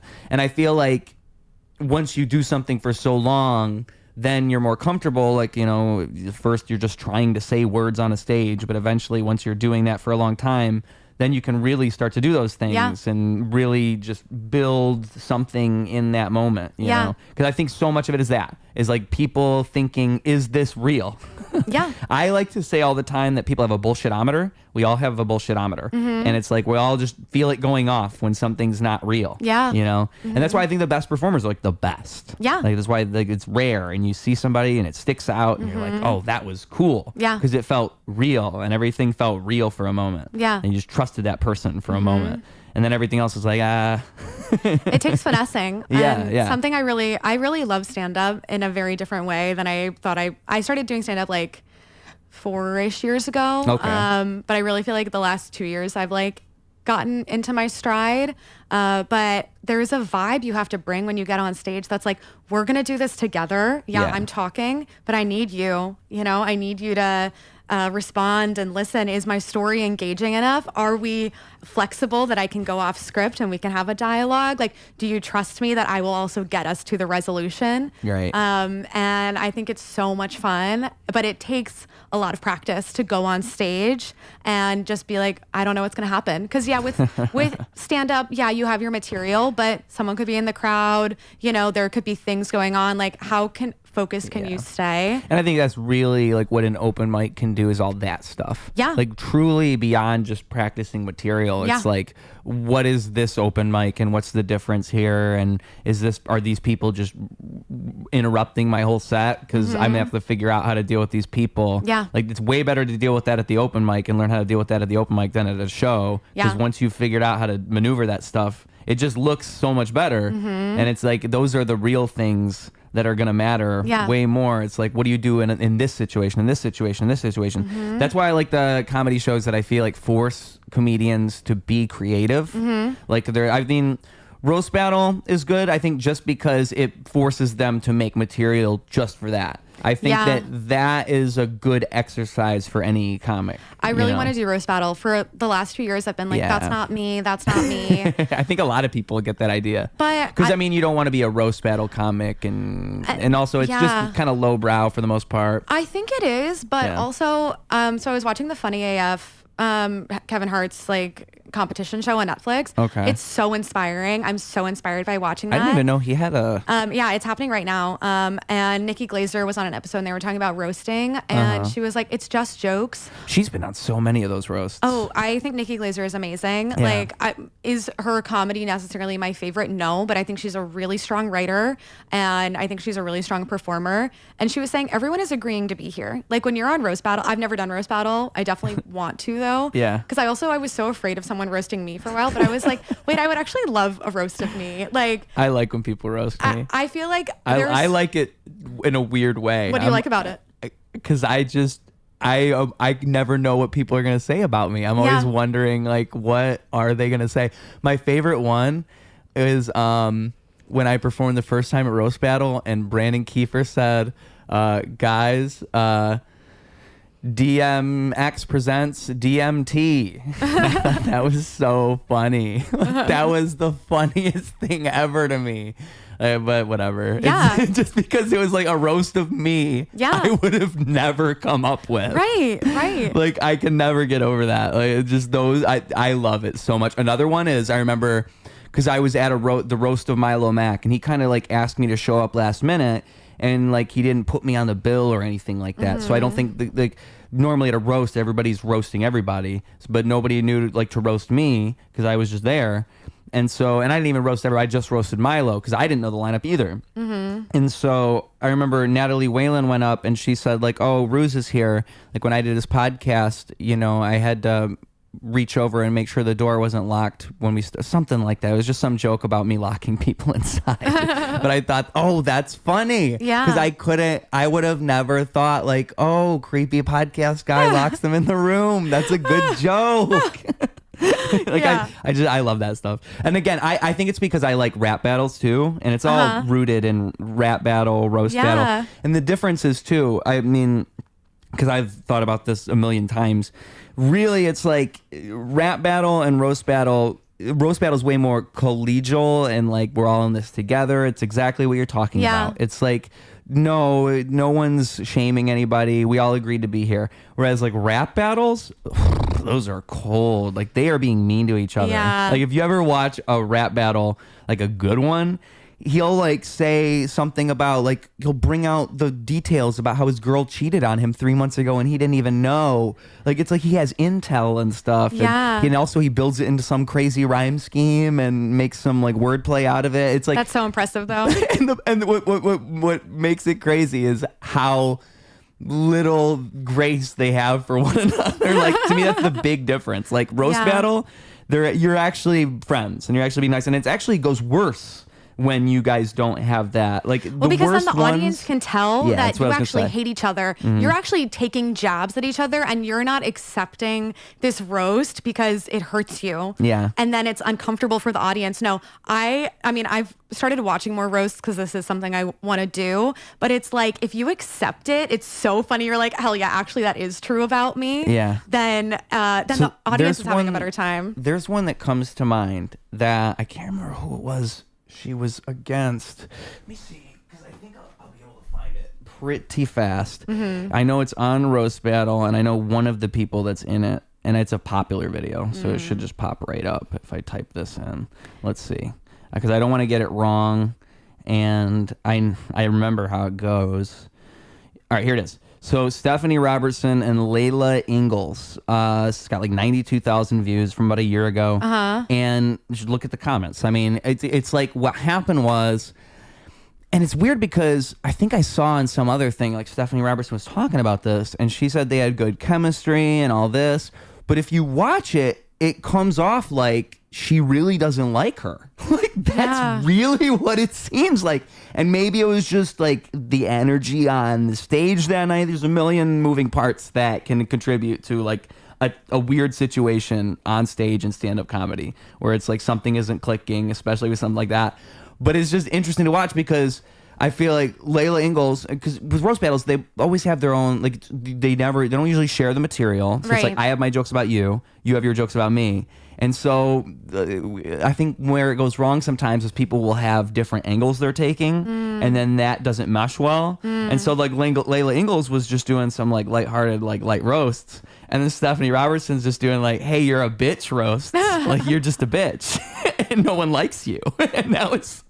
And I feel like the crowd, because of that contrast, like if they were both saying you're a bitch, it's actually fine. Yeah. But it's because it seemed like she really didn't like her. And it's like little things like that where I feel like roast battle does have this weird psyche about it. Yeah. Because I've seen different situations like that. Like the last episode was Kyrie the Comic, and I think we were just talking about it because he had one that just came out with Stephen Black, and Stephen Black's been on this podcast before too. I'm friends with both those guys, but it's an awkward one because Kyrie I think what happens is Kyrie's got like good energy, he's rolling with it, and he just makes up a bunch of shit. Basically, he's just like, oh, Stephen Black, he fucked his mom when he was younger. He just makes up an outrageous claim. Yeah. And then Stephen Black, I feel like doesn't know how to roll with that, so he just kind of goes like, oh, I didn't realize we were just making stuff up, and then he just says some lighthearted joke, and now if you're the audience, it makes it look like, oh, well, Kyrie's killing right now. Yeah. But it's really because they both didn't know what was gonna happen. It's a dance. It's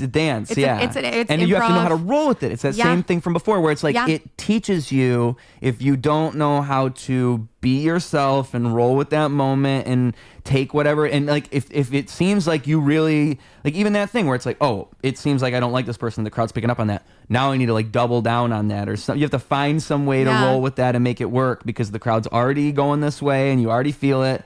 And I think a lot of the time what happens is the performer doesn't do that, and they think, oh, well, they're not with me, how do I get them with me? And they don't go with them instead. Like they don't follow that rule. The audience is always right, because really the audience is telling you where to go. The audience, I will ride or die by the audience. Like they are my boss, I mean, I'm getting paid either way sometimes, but they're the ones that I'm here sometimes. I'm still waiting for 2 paychecks on 2 shows I've done, but those are those 2 friends from before. Oh, yeah, no, literally. But they're the ones, I'm here for them, Yeah. Like I want them to have a good time. And they're here for you. Exactly. I will say though, something I think is interesting that I didn't really think about until just now is 2 women roasting each other can go in a completely different direction than 2 men or a man and a woman roasting each other. You're right. Women are mean people. I have amazing friends. I love my friends, but like every single woman, this is a broad claim, every single woman in their head knows exactly how to take down another woman. If you like bring some random girl in here, there are so many things I know I could say, but I know that's wrong. Every single woman, I'm not kidding you, every single woman. And again, I won't say the names on this one, but another roast battle comes to mind where I remember she was like making fun of her appearance. She was saying she was a hoe. Like it was all these things. Well, it's because being a woman, and I literally am reading, being a woman, that's a very broad sense too. What is a woman? Who knows? Like it doesn't matter, but like beauty standards and the way we're supposed to be in society is like, it's so easy to say you're not fitting into this mold and you're wrong because of that. Yeah. Which I think is interesting in roast battle, but I think it's funny when it's like, how can I say this and it's lighthearted, but it still gets to the meat of that, checkbox of what it means to be a woman. But it's just like, I think there needs to be a trust there that it's like, we can roast each other and it's all in good fun, but like there's a line. And if you cross that, like it's a dance, like I was saying. Yeah. So. Yeah. And I think like, again, like it's that lighthearted thing too, where deep down, roast battle's not that serious. Like it's not meant to be serious. No. There was never supposed to be. My only critique really of roast battle is they treat it like it's not serious, but they also treat it like it's serious at the same time, because they'll have all these like tournaments and they'll have a championship and they do act like it matters, but it also doesn't matter. So I don't get how it works. Like, does it matter or does it not? Because it doesn't. Like, but that's why I'll talk to comics, I think, and they'll have this idea like they'll get upset. But it's like, it doesn't matter. No. But it sort of does. Because like roast battle, I don't know if you know, they do the tournament and all that. Yeah. So I just think comics take things seriously. Oh, it's so funny that comics. My theory is, they're trained to have an opinion on everything. Yeah, because that's their job. They have to like talk, and they have to come up with ideas and they kind of have a general idea of everything, and then they have to come up with opinions and then bring those opinions to a stage. So I think that their brain is just always churning with ideas.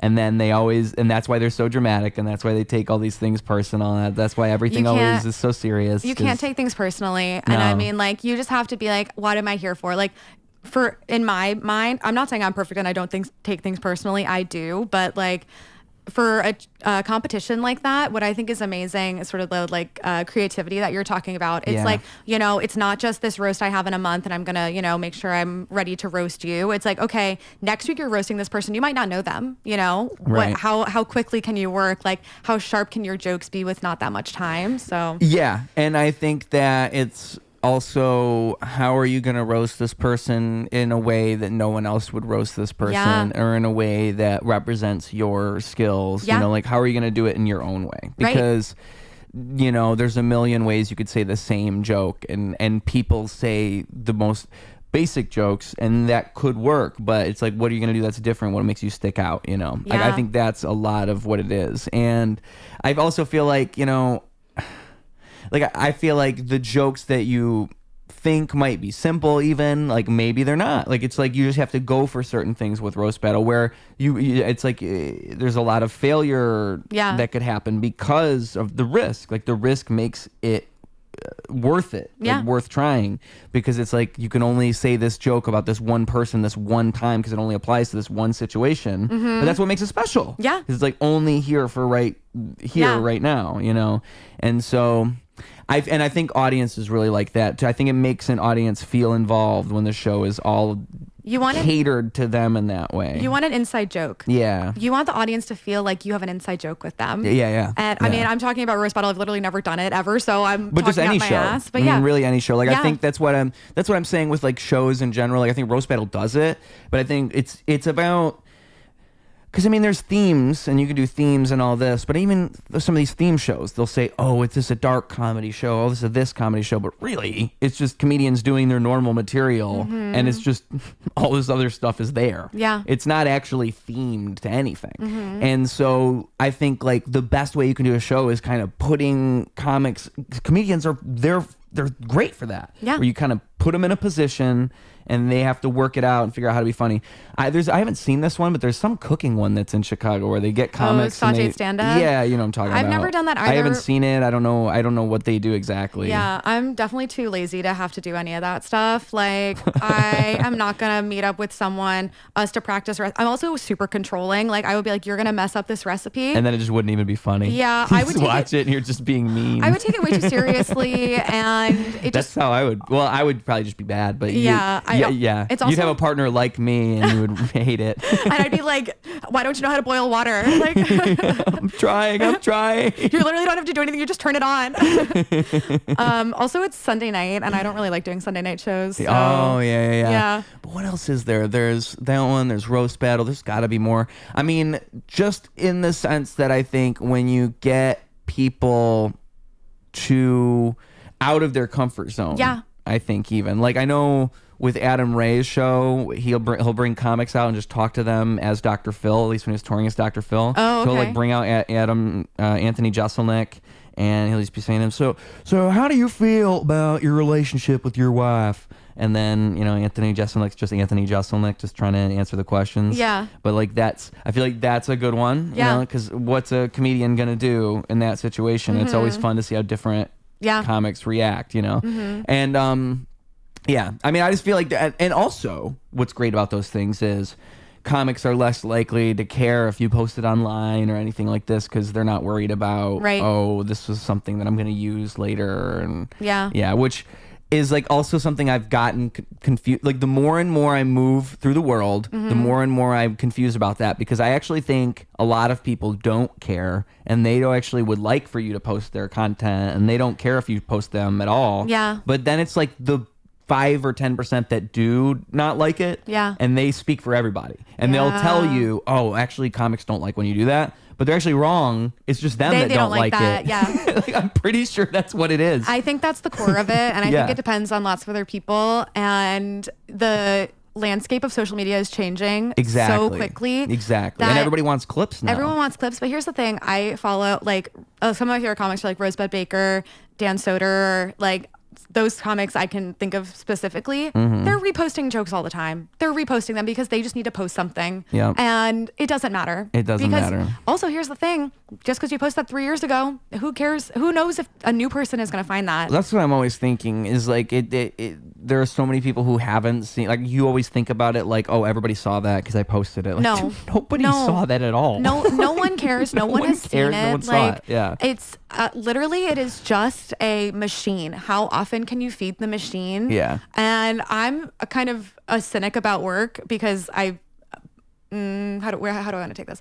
I don't really care about that kind of stuff. Like, yes, social media sucks, whatever, but do you want followers or not? Like, Are you willing to do this work or not? Well, I just think it's like a visibility thing at this point. And I think like if people don't know you exist, then do you exist? Like, I mean, it's literally like an existential question. Yeah. And it always like before I would talk with comedians, I was really used to like musicians, and it would annoy me how musicians would be like that. Like they would make music and then they don't actually put it anywhere or have like a catalog or any sign of consistency that you can find. And it's like nowadays, that's all you really have to, you could make one song and then make 100 videos out of the same section of one song and just post one video a day for 100 days. Yeah. And that's acceptable now. Yeah, it is. And that's going to get so much more traction to your song than if you made one music video and spent $700 and you set all this stuff up, you hire all these people, you do all this stuff, you're trying to be professional. It's just a different landscape now. Yeah. And it's about getting in front of people. Like it was what I was saying earlier about doing your best. Yeah. Like the reason I know that is because when I perform, I cannot help myself. I do my absolute best. And I think you should. And I think everybody should. Yeah. I think it's up to me to set that example. Yeah. And I think that's a standard that I wish people had. And I can't even help myself. And so it's like, I'm so used to doing that and then posting it and it getting like 200 views because I'm pulling a slot machine on an algorithm, and none of this stuff really means anything. And it's not like, oh, you make better content or you do any of this. It's just I need to keep pulling the slot machine. I just need to keep plugging away at this. Yeah. And it's also, I think it's like you can't get fooled by all these numbers. Like it is still about developing skills. It's still about being good at something. Yes. Like, I mean, people are getting this idea that like, oh, I want followers. And this thing I hate in comedy now, because I keep seeing it, and it's just going to keep happening, is, and this is just, it used to be frowned upon to do this. Like 10 years ago, 15 years ago, this was a big no-no on the internet, where you would take people's videos and you would essentially contribute nothing, and that would be your video. And that's become a big thing in the comedy community now. What do you mean? Stitches, because they'll basically take a viral video and then they'll do basically nothing. They'll just have like a 5 or 10 second like reaction, where it's like it'll be because the viral video is viral, so it's going to get views no matter what. Yeah. And that's the reason these videos work. And so many people are just scrolling and they just see this and they don't even. And what it's happening is it's making all this stuff just blend together into the same shit, and none of it's different, none of it's distinct. Yeah. Because it's the social media algorithm telling the comics what to do, and they're falling for it. They're like, oh, it's going to get me more views. It's going to get me more followers. And they're right. But these aren't the followers you want. These aren't the people that are going to come out to your shows, that are going to buy into your comedy. These are just a bunch of people who watch viral videos while they're scrolling. And nobody sees the difference. I think about this all the time. So I work at a gym. I'm one of the managers. There are 4 business pillars of my gym.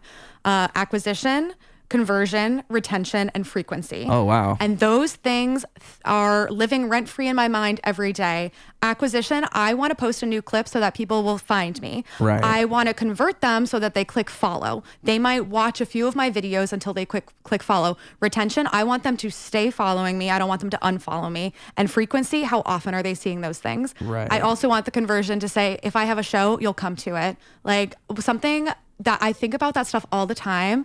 I'm very methodical about that. So, but it's what makes me better at comedy, because I'm like, okay, I want to write the best joke possible so that they enjoy. It's for them, but it's also for me. you know? But I think people are afraid to see comedy as a business. And I'm like, you need to... I was talking to Evan Hull recently, and he was like, you don't need to worry about the data so much, like worry about your comedy. And I was like, that's really... Wouldn't that be nice? I was like, that's really good to hear. And you're actually right. Like what matters most is, do you have good jokes? Yeah. But I also really enjoy this other kind of stuff. Like it is fun for me, but it also is like, there's no way to game the system, but I'm going to do the best I can. And if I have these, like, everything is capitalism. We live in capitalism. Everything is about making money. Like, sorry, like... It is. It's not. But like, if you want to be a professional stand-up comic, if you want to be a professional anything, how are you going to make your money? You know, like, how are you going to live for yourself? You can live any kind of way, but like, if you want to still be able to like go to the grocery store and like put gas in your car, think about your money. And this is just my opinion. This is my opinion. I'm a white girl. What do I know? I don't know anything. I'm not smart. But I'm also like, please like me. I'm going to say all this stuff so people still like me. I can't have opinion. It's inescapable, the fact that you have to make money. And that's the thing I think like that, like, again, like drives me nuts when people, like, I think the people who are the best at things are the people who aren't good at social media, and they don't want to post, and they don't want to do all that. Like, they probably are right, and they probably are just more dedicated to the craft and this and that. But that's just not the world you're in. I'm sorry, but that's not the world you're in. Like, I feel like you have to drill this into people's heads, because like, you're right. It's capitalism, but it's not even just. It's like capitalism bleeding into algorithms, bleeding into the way we think. Like it's everything. Like it's so ingrained into everything. Yeah. And it's also subconscious. Like, people don't realize the way that they value things. Like we value things based on arbitrary numbers on screens. Right. That's what does that how mean? We value things. Like, that's how we choose who's important. That's how we choose who matters. Yeah. Based on this arbitrary number that probably isn't even real half the time. Totally. Half the time, half of those numbers probably aren't even real. It's just all crazy. Yeah. And so I just think that nobody applies that type of thinking to it. Like, oh, it's probably just all this big structure built around this system, and they just kind of blindly feed into it. And that's the problem, is like, you have to understand what it even is, right, to even know where to start. Make it work for you. Yeah. It is a tool, and the tool is spreading awareness. You know, I was talking with somebody, because I think Gary Vee is so funny, but like he's kind of the gateway drug for a lot of people into that world, because it's a lot of the time, it's like, because that's what it's for me. I watched him when I was younger, and like after not too long, I'm like, okay, this guy, I kind of get what this guy's doing. But he's a good base into, you gotta start making content. You know, if you're not making content right now, what are you doing? You know, when I was in the 90s, I was onto wine, and me and my family, because he is the kind of guy who, you know, he to me, he's like a salesman, like like a motivational speaker type. Like, he's just really good at talking, but he's right, and the core of what he's saying has always been right. That, like, you know, what's the core? It's a new world. You got to make content. It's about building a brand. It's not about any individual thing. It's about, like, what are you selling? What's the next thing you're on to? You got to be on to the next big thing. Like, the core of what he's saying is right. He's just such a spaz that he comes across crazy. I mean, he literally has people follow him around with a camera, and he talks like a 12-year-old, essentially. Crazy. Yeah. I love it. I kind of love it. but he's a comedian, and he doesn't know he's a comedian. That's kind of how I view Gary Vee. I don't know how familiar you are with him. I don't know. I've never heard of this person. You've never heard of Gary Vee. No. Usually I also, people know when I bring him up. Yeah. What's that? I'm very insular in my interests, so if you look up Gary Vee, okay, you'll find pretty quickly. His whole thing is like, he does social media advice stuff, and he's been doing it for so long. Yeah. He, like, in the late 90s, he like used the internet to help build his family's wine company. And his whole thing is like, you know, he'll just talk about, like, he had a whole video where it's like, you fuck the weekend. Like, the weekend's for people who, the whole idea of the weekend is you're going to be lazy for 3 days. You always grind. Like, you always go hard. And it's like, he's also, like, I think he was really into NFTs, like, over the last few years. He's kind of a dork. Like, he's always trying to do the next big thing. But core. That's why I say he's a good gateway into all this stuff. Because pretty quickly you realize, oh, Gary Vee's not all that. No. But he is like on to the right idea. Like it's, you can't not focus on social media nowadays. Yeah. You can't not do that. And I see it time and time again. The more and more you go into the creative world, it sucks when I'm booking a show, like being a producer, because you have to think of that stuff. You do. Like you have to think, oh, I want to book this person, but like they don't even know how to promote themselves. They're not going to promote the show. They're not going to put it out there. Yeah. And like, but they're good. They're talented. But are they like, do they know how to use social media? You have to think about that. You don't want to have to think about that. Yeah. It sucks. It does. But also like what you were saying, like fuck the weekend, all that stuff. Like you got to learn how to balance for you, you know? You have to like, learn to enjoy things. You have to learn, well, one, do you want to be here? Like what I was saying with acting, like I did not want to be doing that. But like, you know, performing stand up and like having a funny clip, like I can't wait to post that. That's so fun. Yeah. But also like, yeah, like you gotta take time. You gotta live. I was reading about Amy Winehouse and how like her death didn't get to be her own because she was so famous, blah, blah, blah, all this other stuff. But it's like, you know, you gotta learn how to balance what works for you. And so you have energy to do all this stuff, because if you keep going and going and going, like you got energy when you're young, great. But like, that's not gonna always be that way, you know, like, yeah. And in my opinion, I was talking with Damon Howard and I was talking with him.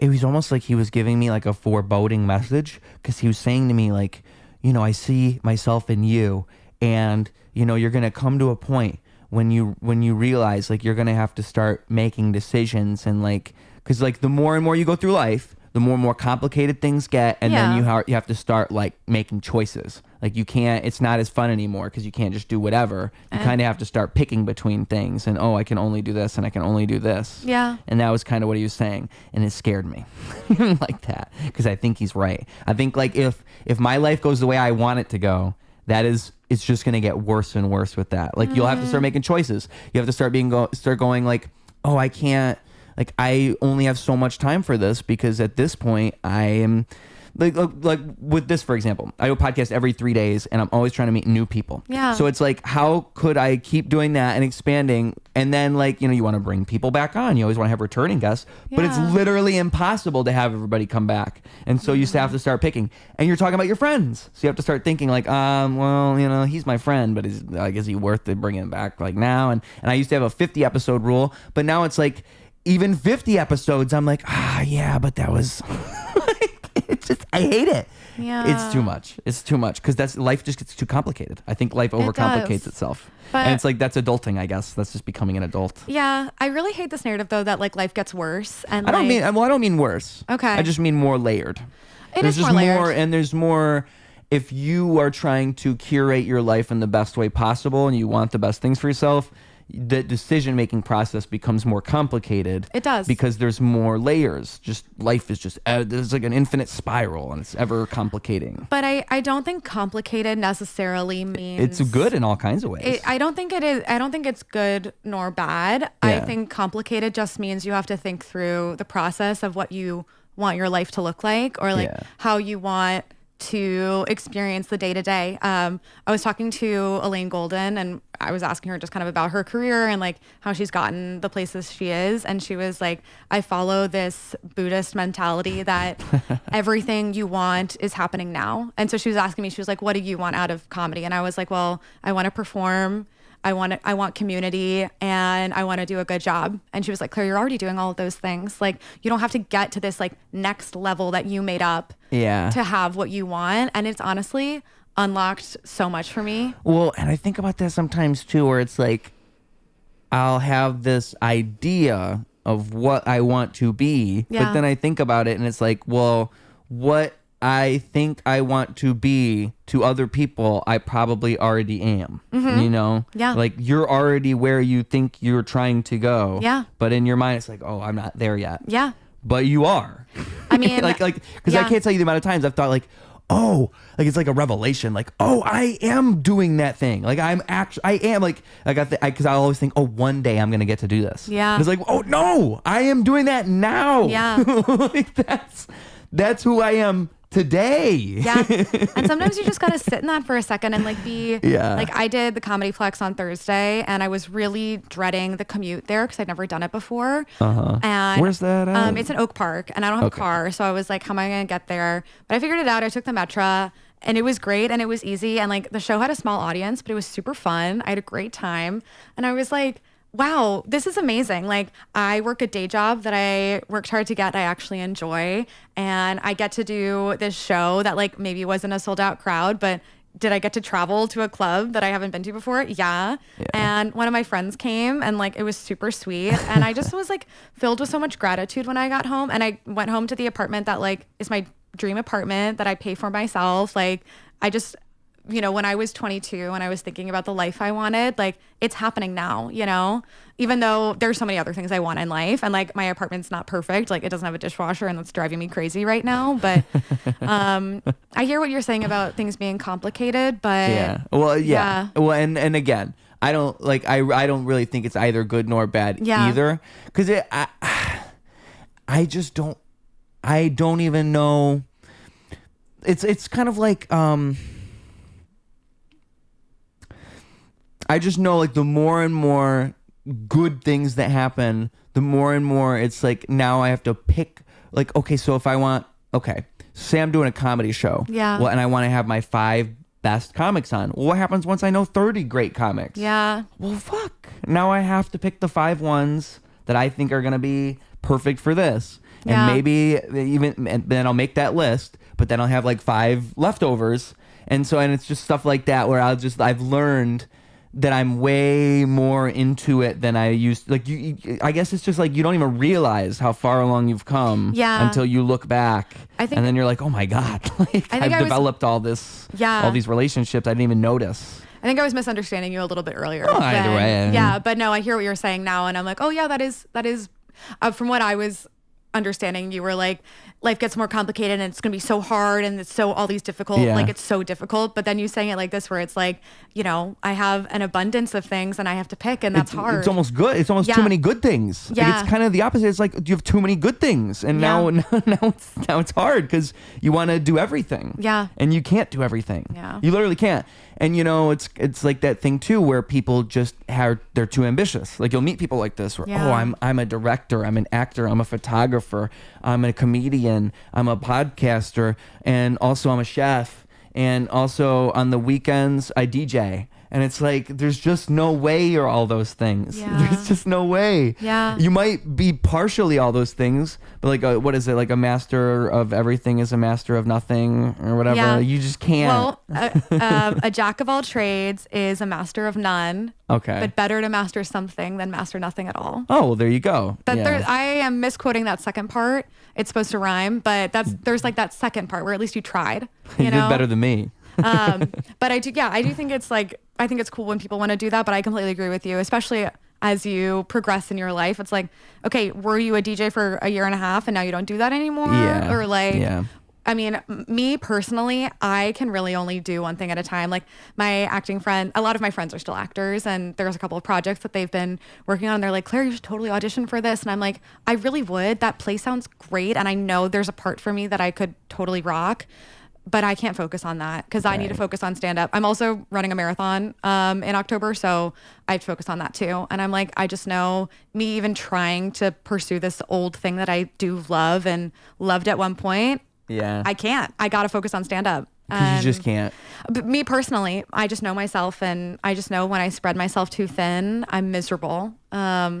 But I have a lot of skills. I used to have a podcast. Like, I know these are sure M7 mics. Like, you know, I think everything I've ever done has gotten me here. But yeah, when there's people who are doing all these things, I'm like, I think that's amazing. That's so cool. You have all those interests. And it's like, do you want to excel in all of those things, or do you want to be like a hobbyist? Like, you know, but there is no way you're doing all those things professionally and you're making all of your money from that. Yeah. But like, do you want because the hobbyist is a good point, because you can be a hobbyist. Yeah. You can have all those things. I think that's really important. I think everyone should have a hobby. Yeah. I don't have, well, I guess I work out, but that's not really a good hobby. No, that doesn't count. No, that doesn't count at all. So. Well, I think running counts. I run. I count running as a hobby, because I really think, oh my God, I think running is the best thing. If I lost my legs, I would be so sad.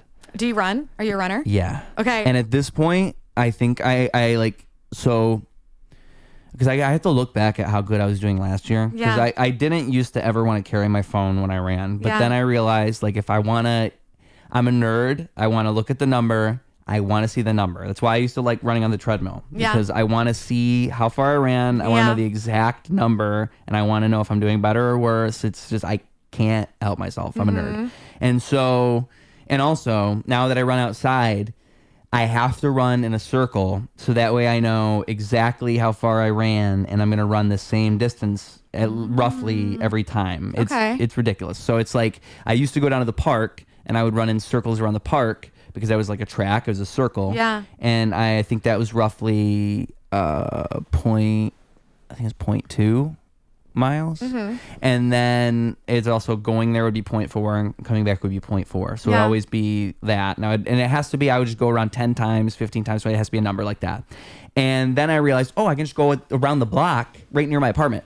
I don't want to go outside of around the block because then I have to deal with traffic and I do not want to stop. Like a very important part of this is I cannot stop at all once. Like you just can't. And so unless I'm stopping for a particular reason and I have to, you just can't stop. And so now I'll do that because that's 0.3. And I've learned if I do like that 10 times, that's 3 miles.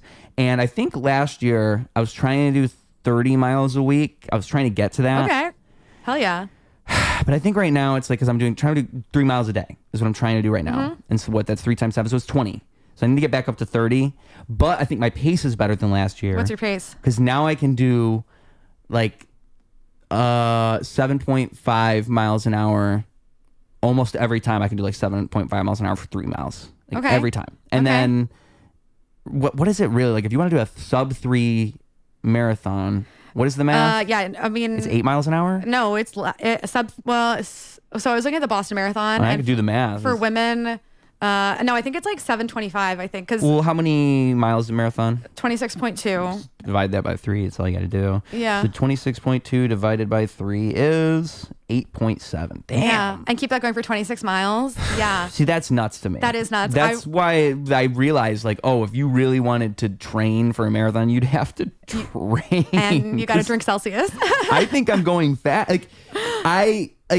So I've learned, because now that I'm in like the pace of it, I've learned I'll think I'm going slow and it'll still be like a roughly 7.5. So that's good. Yeah. And then when I think I'm going fast, I'm like, I must be going fast because I like when I think I'm going slow, I'm doing good. But still, like I just, it's all just muscle memory and doing it over and over and your body getting used to it and conditioning. And I think the reason I love it so much is because when I just feel like, for one, it's just like when I stop smoking weed, I sleep better every time I run. So it's like an undeniable thing that I notice where it's, if I don't run, I will not sleep as well. And if I do, I will sleep better. Yeah. It's just what happens. And so it makes me want to run every time. And then also, I just feel like, I mean, they've done studies where like if you walk, and they did brain scans, and it's like if you go for a walk, so not even a run, you just walk for 20 minutes, and then they scan your brain as opposed to sitting, there's all these neurons fighting in your brain, or firing in your brain. Yeah, it's the same thing if you run. It's like that's the high. That's what you're feeling. It's like you're just feeling your brain fucking going off because you're in this fight or flight mode. And I also know I have like ridiculous endurance. Like after that run I'm describing, I don't run out of breath. Like, I don't know what it is. I just never run out of breath. It just doesn't happen. In the morning, I can usually hold my breath for like 3.5 minutes. What do you mean hold your breath? Like you're not breathing when you're running? No, I mean in the morning separately. This is separate from running. Oh, I was like, you're not breathing. I was like, that would be crazy. That would be crazy. Yeah, but I've heard people say to breathe through your nose when you run. I can't do that. I cannot get to that point because maybe I just need to practice breathing through my nose more. But that's kind of crazy to me. Well, do you breathe out your mouth? Yeah. I still breathe out my mouth. Yeah. Do you? Okay, keep going. Well, because people breathe out there, like, how do you run? Because I'm running. I'll be running full sprint, and you're breathing out your nose. What? I don't know. Maybe that's me. But you gotta come to Barry's. I think you would like it. That's the gym I work at. Okay. Yeah. And then why would I like it? Because there's a lot of sprinting on a treadmill. Oh, okay. Because I like running. Like I get annoyed when people say they like running, and then I realize like, oh, they're only running like 5.5 miles an hour, or like 6. Like I'm running as fast as I can until I can't run anymore. Yeah. Like, that's the point to me. I should stop running and feel like I'm like dying. Like you're gonna have a heart attack. Yes. Yeah. Run until you kill yourself. Yeah. Yes. Go for it. That's how I get better.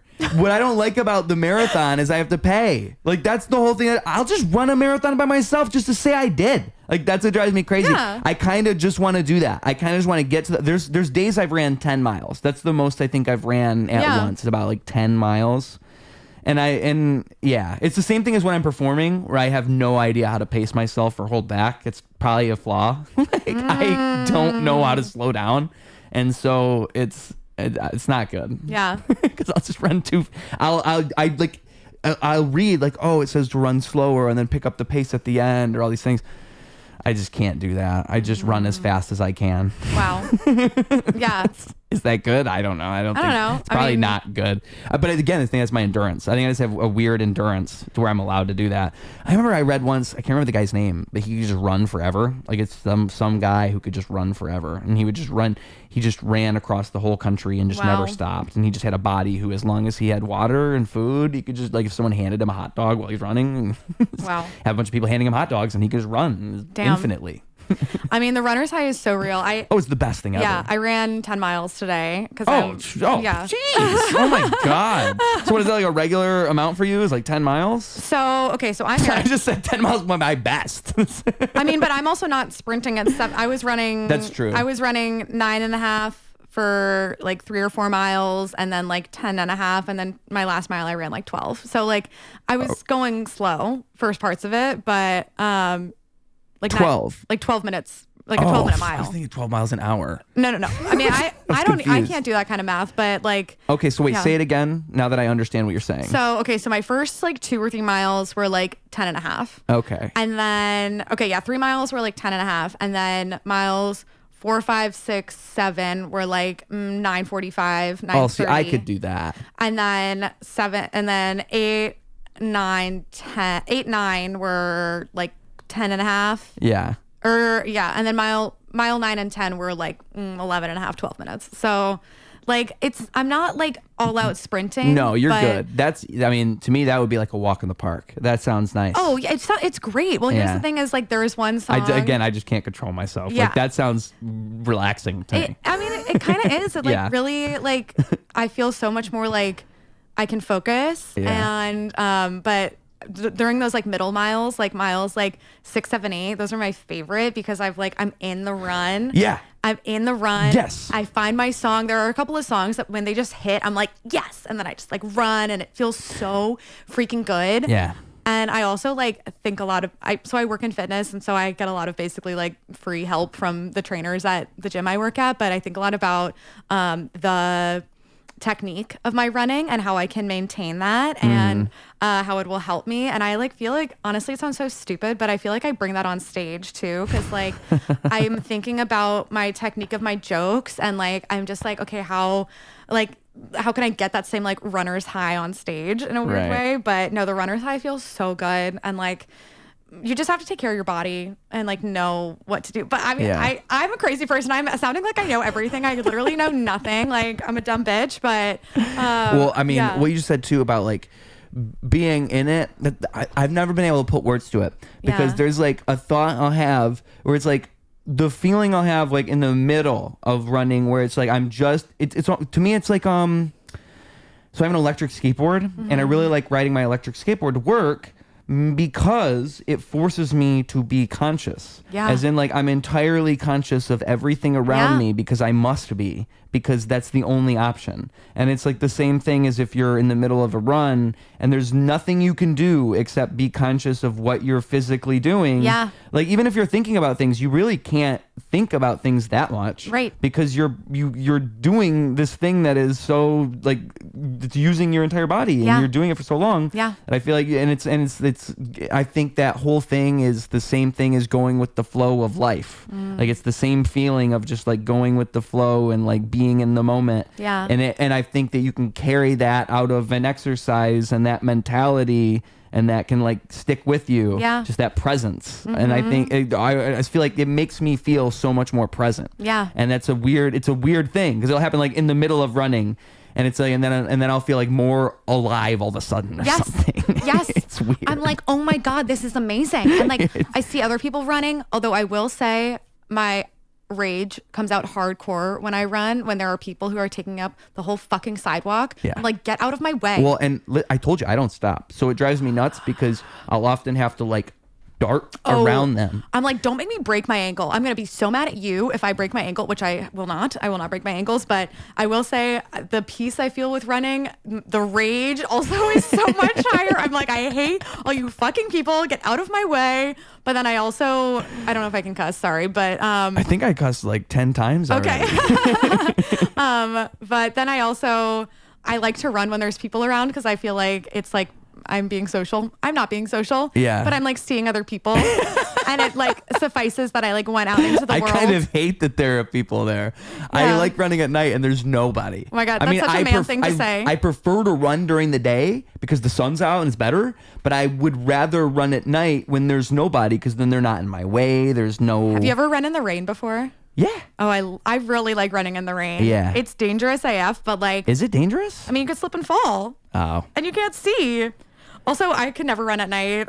# women problems, but like... You gotta run extra fast. That's true. No, it's... Just in case. Just in case. Yeah, but no, the rain... I guess slipping and falling. I'm running in circles again, so it's pretty easy to remember where the puddles are. Yeah. If you're running in circles. But yeah, no, the rain's nice. I feel like the rain it's like another layer. Because the other thing I'll always think when I'm running is that it's like I'm fighting all of the resistance that's ever existed. And like if I can overcome this barrier, I can overcome any barrier. Yeah. And this is just a matter of like principle. Yeah. Like if I can do this, I can do all sorts of other things. Yes. And this is just an impossible task. Yes. And like, you know, it'll be like sometimes I won't feel like it at all. I'll be like, I don't really want to do this. And then when I start, and like once I'm done, I did just as good as every other day, but I did not want to do it at the beginning. And it's overcoming that thing in my brain that's telling me, oh, it's just, no, not today is not the day. It's an impossible thing to do. Yes. Because there's the other side of it where every time I do it, I feel better. Yes. And I know I do. Yes. So I'm just lying to myself. And I just rationalize and I come up with all sorts of reasons on why I shouldn't do something. Yeah. And that's how it goes, you know? And then when you do it, you feel better. And it's because it's difficult. That's the other thing. Like, that's why I push myself, because I know the more difficult it is, the more I'm proving to myself what I'm capable of. Yeah. It's got to be like about you, for you. Yeah. And that's something that has been really amazing. And I feel like literally running has changed my life. Because, I think people get that wrong about fitness because they think it's, oh, you want to look good for everybody else. Right. Yeah. No, when I tell you I can snatch a 25-pound weight, I can go in front of this audience. You think I'm scared of you? I'm so strong and I know I can do these things. Yeah. And it's about me, you know, Yeah. it's proving to myself that I completely agree with you. It is a very slippery slope because sometimes people do it for the wrong reasons. And I think the social media fitness element of it is something that can be a very slippery slope. Yeah. But the strength and the willpower and the mind body connection, but no, it's so for me, and I do think people misunderstand that, and it's just really amazing. And I know it's painful and I know running hurts, but it's like everything hurts, you know? Like everything hurts. Like doing stand-up comedy hurts too, you know? And that's why I say that about resistance. Like it's mental resistance, physical resistance. Like it's all the same sort of thing in your mind. And once you deal with one, the other ones all kind of work. I completely agree. Yeah. Yeah. Because because I'm thinking when like, oh, if I can deal with this thing, what is this other minor stuff? Like to me, what do I care about? Like if a crowd doesn't like me, if I know I'm capable of this other thing. I mean, to me, that's why I was so glad that I found music when I did at a young age, because it taught me really it was like poetry and songwriting and all this. The fact that I figured out I was capable of that and I could do that in a way nobody else could, and nobody can take it away from me. Nobody can do anything about that. That has provided me security for my whole life. Yeah. And I see all these other people without that security. And I think a lot of that can start with like a hobby or like exercise, or you just got to find a thing that makes you that you can work at that makes you better, and you can see yourself get better, and it's dependent on you. Like you can foster it, and it's like your baby. Yeah. And you can do whatever you want, and you feel it getting better, and you care about it. Like, and what's so interesting about life is people have all sorts of things. You don't know what it is for you, and it's going to be different for you than for me. And so I just always felt so blessed and lucky that I found that, and I think it's made life easier for me. And I recognize that most people, I feel like, don't have that. Most people just don't have. They don't exercise, or they don't have a thing that they love. Yeah. They have things they like. Yeah. They don't have a thing that pushes them in a direction, or that they believe in wholeheartedly, like passionately. And it makes me sad. Yeah. Because I believe in things passionately. Same. I can't, I feel like that's what makes me go. And I feel like, it's like, I couldn't even imagine living a hopeless life where I feel like nothing's moving somewhere. I feel like everything's always going somewhere. Yeah. It has to, or else what am I doing? Right. Like if I, and so like, I wanted to say too, because you said the 10-minute, 12-minute thing. So when I started running, I was wearing, because this is how I know, like I don't know how my brain works. I don't know what's going on with me, but I wore, because I realized, I should start running. This is something I should start doing. I like running at the gym. Yeah. And when I would run at the gym, I would wear probably just regular gym shoes. I don't know. I don't know. There's the problem. And so I would start to wear these hiking shoes, and I would run in hiking shoes. Like boots? Yeah. Let me go get them. No. You're running in those? Not anymore. So I was running in these for miles. Those are for hiking. Miles and miles. I'm talking, I think I did the 10-mile run in these. Yeah. Yeah. And I was doing a good 9-minute pace in these. Were your shins? My legs were in so much pain the first time I ran. Like I ran about 6 miles, and I remember thinking like, oh, this must be the pain like that you feel when you start running. When you wear Merrill hiking boots? Oh, it was painful. I could almost, like, when I got out of bed the next day, I could barely get up. Like, it was that bad. And I remember thinking, like, is this what it's like when you start running? And then I realized, like, I was after about like 1 to 2 months of this. I realized, you buy running shoes. Do you have running shoes now? Yeah. And it's like what brand do you have? Cloud. I can go get those too. Yeah, can you go get your running shoes? Yeah. So the first brand here I got recommended online. Okay, on Clouds. Okay. Well, it said this was a good brand. Everybody was saying it was good. And it went bad on me within... What did you not like about them? Well, I loved them. They felt great. But within 2 months, it's like I can't even run in these anymore. They mess my feet up because this one on the left, this left foot one. Yeah.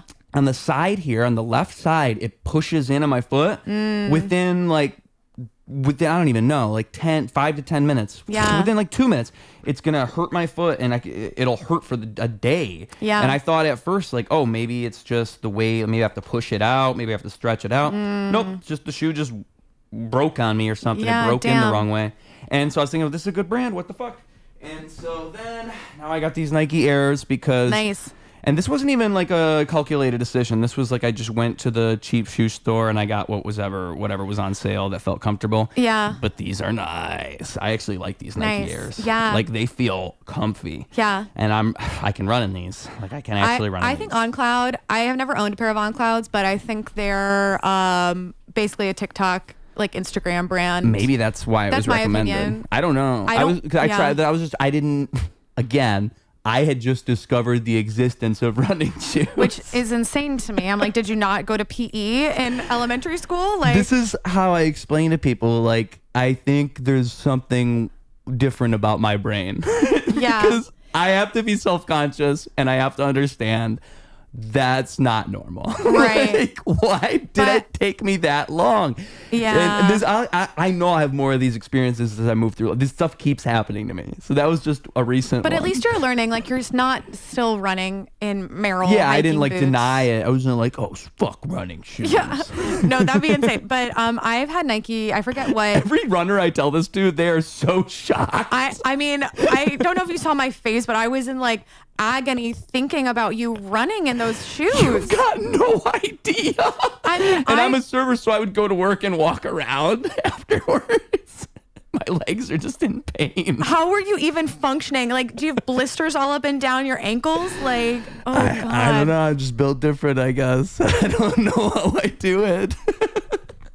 It's so funny because I remember while I was, just thinking, let's fight through this. Let's just fight through all this pain in my knees. Here's the thing with running. You don't have to do that. You can be normal. I was reading, like, it's supposed to feel light. You're supposed to feel like you're kind of just, like, bouncing. And I'm thinking, like, that's not what I'm going through. And now I do feel that. Now that I'm wearing running shoes, it's kind of like, I'm just kind of running. I don't feel like I'm in pain afterwards. I mean, like, there is You should feel sore. Yes. Yeah. But I think also I drink a lot of Tart cherry juice, and I also take CBD all the time. And those are both two, like, really good not biotic, what's the word I'm looking for? Anti-inflammatory. Like, they're super good for that. Yeah. So I think that's a big part of why I'm not sore all the time. Recovery is important. Yeah. So is warming up. CBD is amazing for anti-inflammatory stuff. And then, again, Tart cherry juice, like both of them, they're super good for that. I haven't tried Tart cherry juice. I'll have to try that.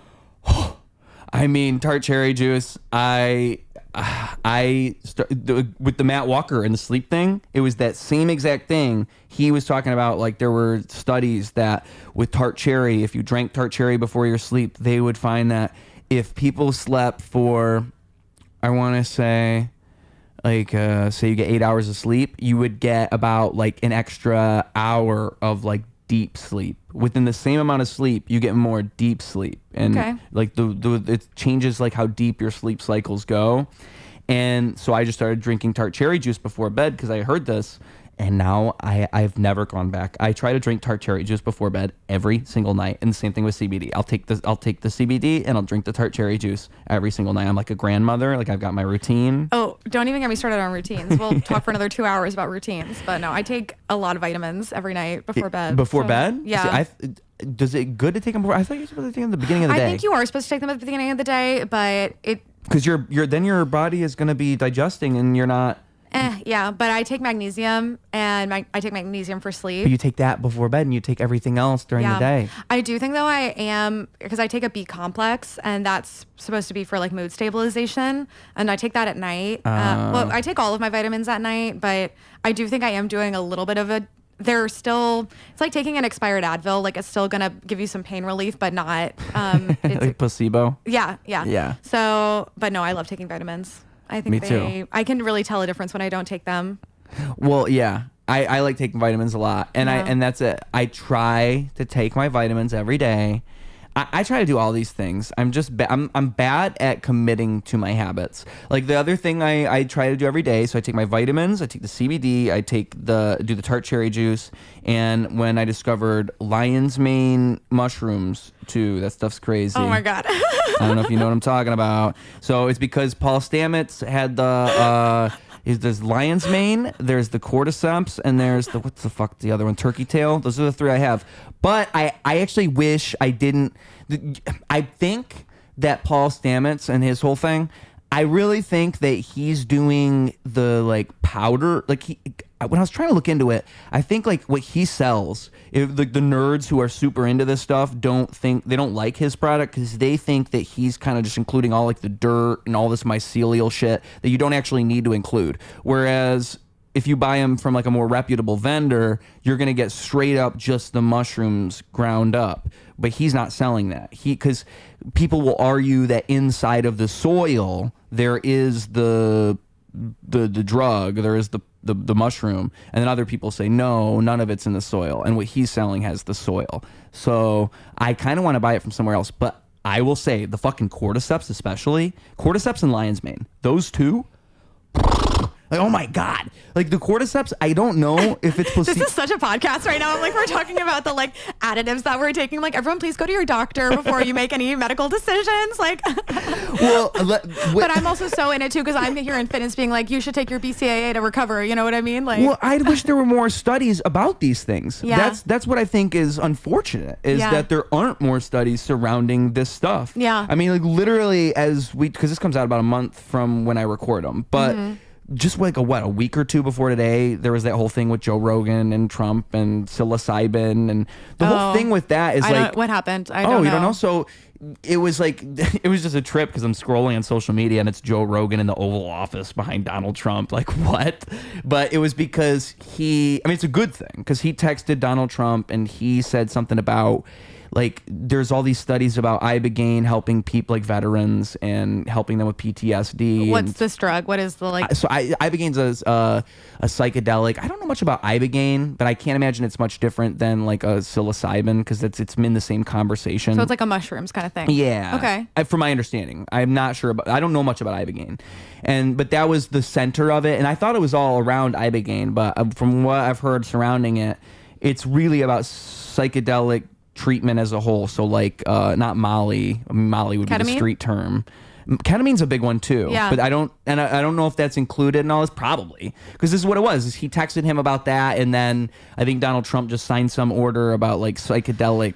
I don't know exact. I'll have to look this up when I get home. And I don't want it to become like marijuana where it becomes taxed and corporatized and all this. That would be not great. But you already have like places like Ann Arbor, Michigan, where you can buy psilocybin legally. Oh, really? I didn't know that. And I think how I look at it is psilocybin's in the stage that marijuana was like 20 years ago, where it's the country is still illegal and you can't do it. But there's little places popping up around the country where you can buy it because you can have a local jurisdiction that says you can. Yeah. But States' you rights, also baby. could have because states' rights are still trumped by the federal government. So the federal government still can come in and say you can't do this. And 20 years ago it was weird because you would have these weed places who were legal, but then you would have the government raid them. And it was like, well, I can't remember if it was Cheech or Chong, but it was a big thing about him getting arrested for selling bongs, and there was a big story. And nowadays it's unheard of. Nowadays there's weed everywhere. But it's still federally illegal to bring. And it's still federally illegal. Well, you can't cross state lines. You can't cross state lines. Yep. And there's like lots of like, well, so I'm from DC, and weed is still illegal in DC, but it's illegal to buy and sell it, but you can give it as a gift. Yeah. So I think this is how it still works in DC, but when you go to like a dispensary, it's not called that, it's called something else. You basically buy a $75 lighter and it comes with a gift of purchase, and your gift of purchase is the weed. It's crazy. Yeah. So it's all insane. And like, yeah, the federal government, I think a lot about all this stuff, which we can, obviously I'm saying I'm so informed. I don't know about this thing that happened. So, I just think it's good because it's been like a conversation that's been stuck at a standstill forever. It's like how there's these psychedelic drugs that seem to have these effects that help people, but we can't really study it because no one's willing to fund the study because there's this whole stigma surrounding these drugs. Yeah. And that's been what it is forever. And I don't think there's anything better for those things than a study. Than a study, but also like I don't think there's a more viable candidate for a treatment for PTSD than MDMA and psilocybin. I don't think it exists. Like I think it's the most viable candidate. It's better than it's more effective than antidepressants. That's crazy. That is nuts. Yeah. But it's just like they don't want to study it because why? That's a great question. Because why? Probably because ever since it became illegal, it's just been locked in this position, and we haven't moved out of that position ever since. And it's just, to me, you're halting what could be amazing progress. CBD, I will never forget when I discovered CBD, just because of, you would read all these comments about people saying like, oh my God, I had arthritis, I tried all these medications and nothing ever helped me until I found CBD, and now I feel no pain in my hand anymore. And I could never figure out, like I would have pain in my hip and I couldn't walk, and all of a sudden I can walk around and have fun again. And it was CBD, just some random thing that they found recommended by some guy on some podcast, because they have to go to a podcast to hear about it because there's no studies. Yeah. It just, it drives me crazy because it's like there could be progress with it. And what is the answer? It's probably money. It's almost always like money is the root of all evil. It is. Yeah. That's, if you really wanted to know what it was, that doesn't make as much money as all these other things. Yes.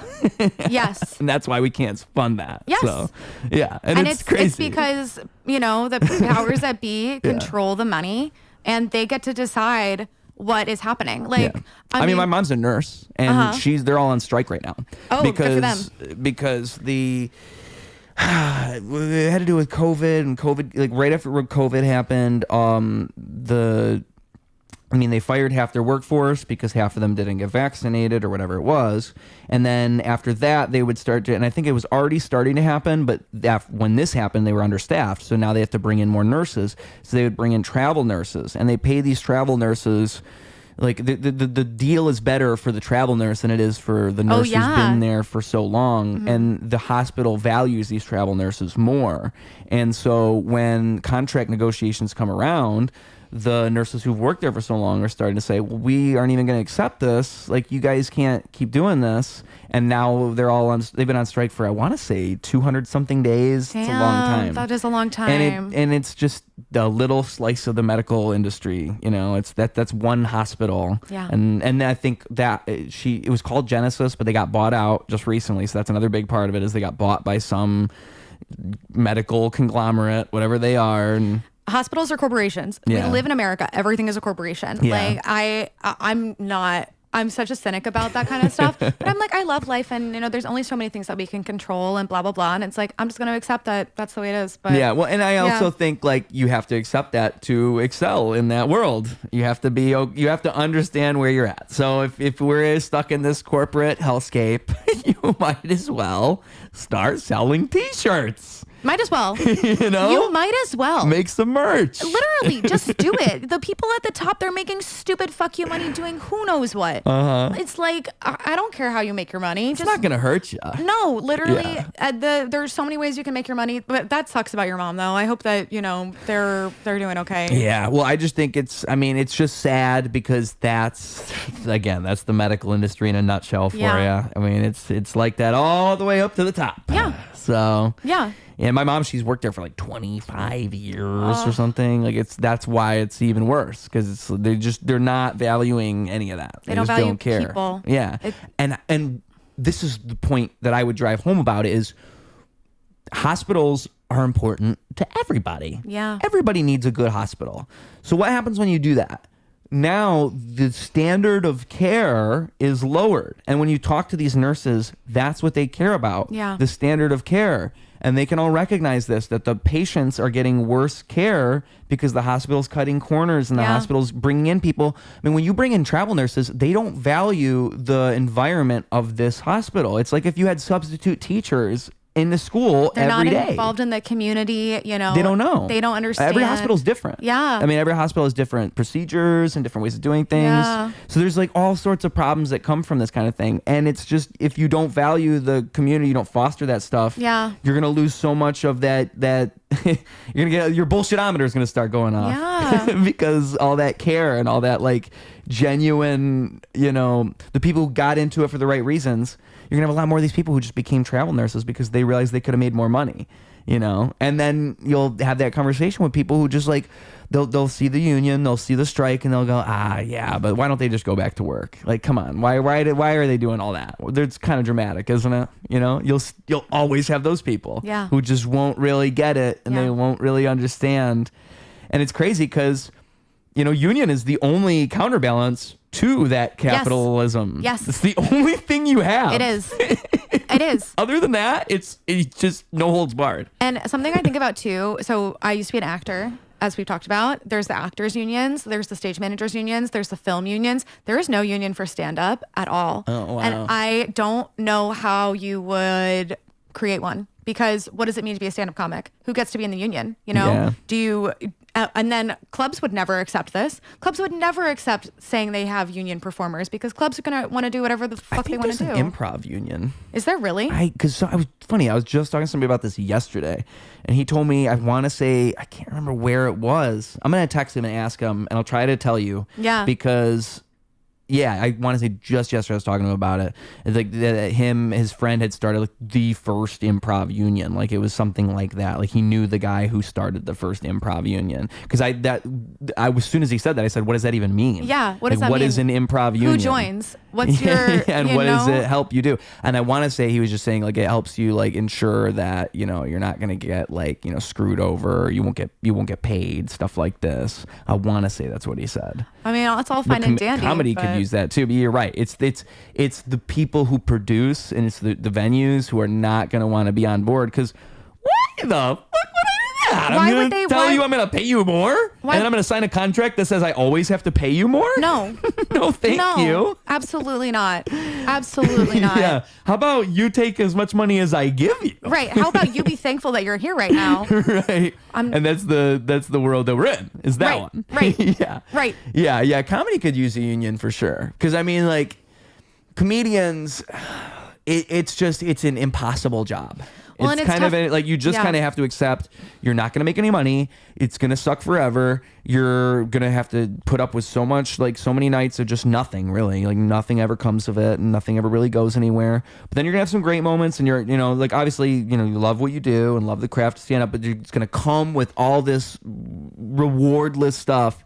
And it's so much of just putting yourself out there for what seems like nothing. Yeah. And like in a way that's different than I think most art forms. Yeah. Because comedy is just the grind of it is so built into the format. Yeah. Whereas I think other art forms could even learn from that.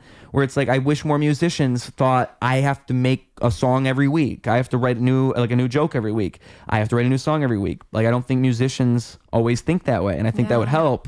But also it goes both. It's a double-edged sword, Because then you're always doing that. Yeah.